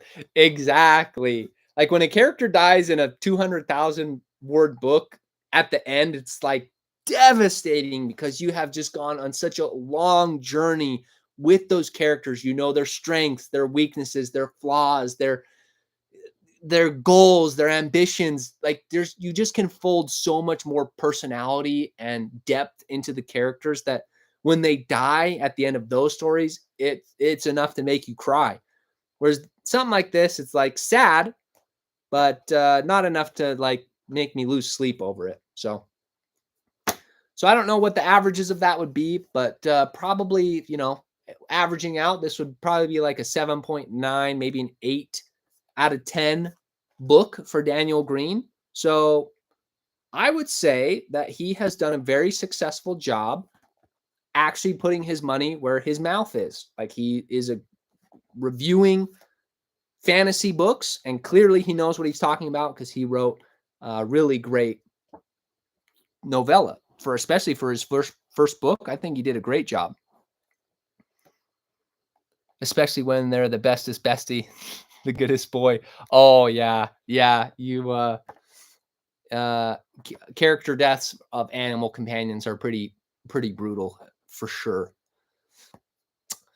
Okay, well, I think that's pretty much gonna be it today. So does anyone have any other, for those that are joining, by the way, I am featuring all of the books that have been sent to me by indie authors on my bottom shelf here. So that's my official TBR, outside of ebooks. So I have about 5 or 6 ebooks that have been sent to me as well. So it's not an exact order, but I'm going to be reading them from this way to this way. I don't know what that is on the screen. For me, it's left to right. Anyway, so yeah, but we'll get to add this one to the shelf right now.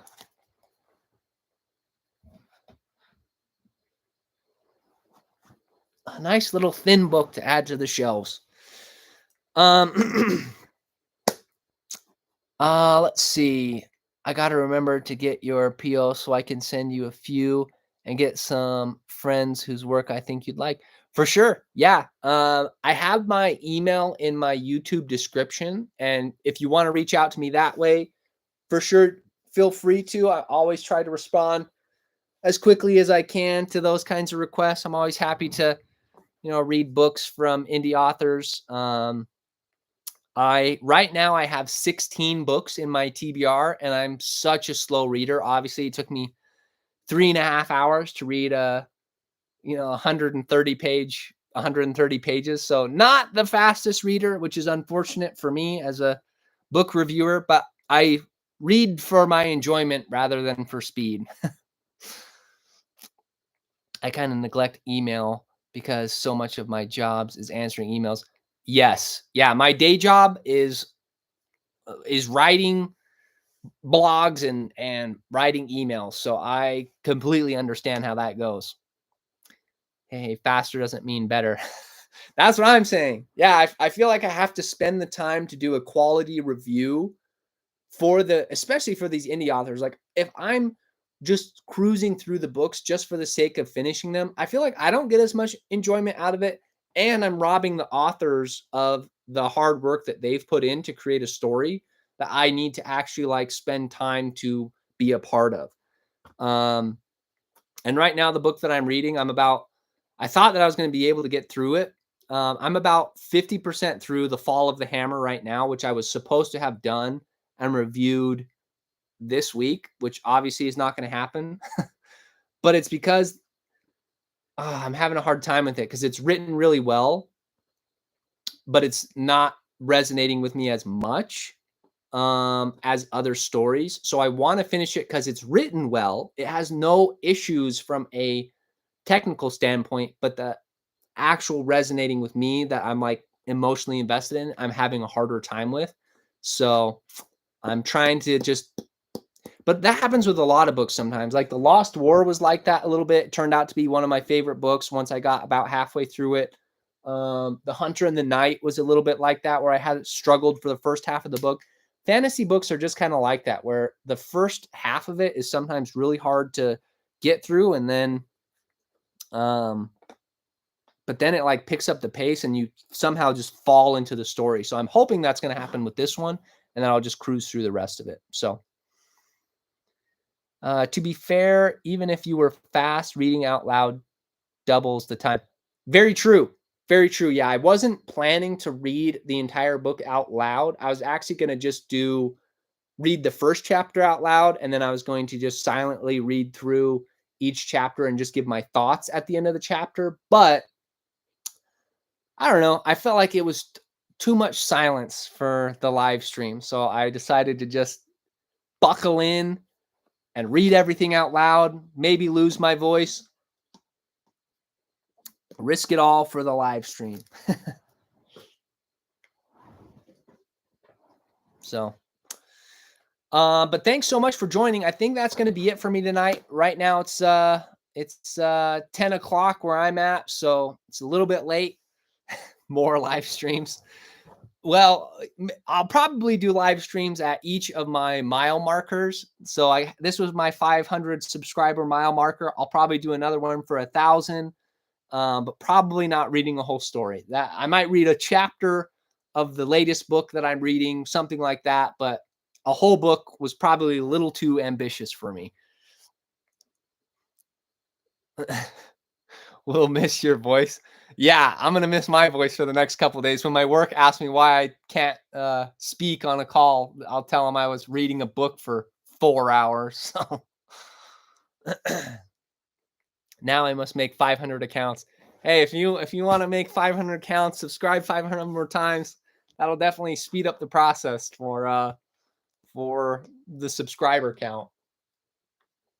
But I don't know. I kind of like having a small subscriber because I'm not really in a rush to grow the channel other than to obviously feature these indie authors. I want to get more attention out there for them. But for me, I kind of like having a small community because I feel like a lot of times it's the same people commenting. And so you kind of get a feel for their opinions and their thoughts on the things that you're doing or not. And it's kind of fun to see what your regulars, I guess, my regular subscribers have to say about the different videos and the different opinions that I have. So it's good to actually be able to interact with some of you in the live stream as well.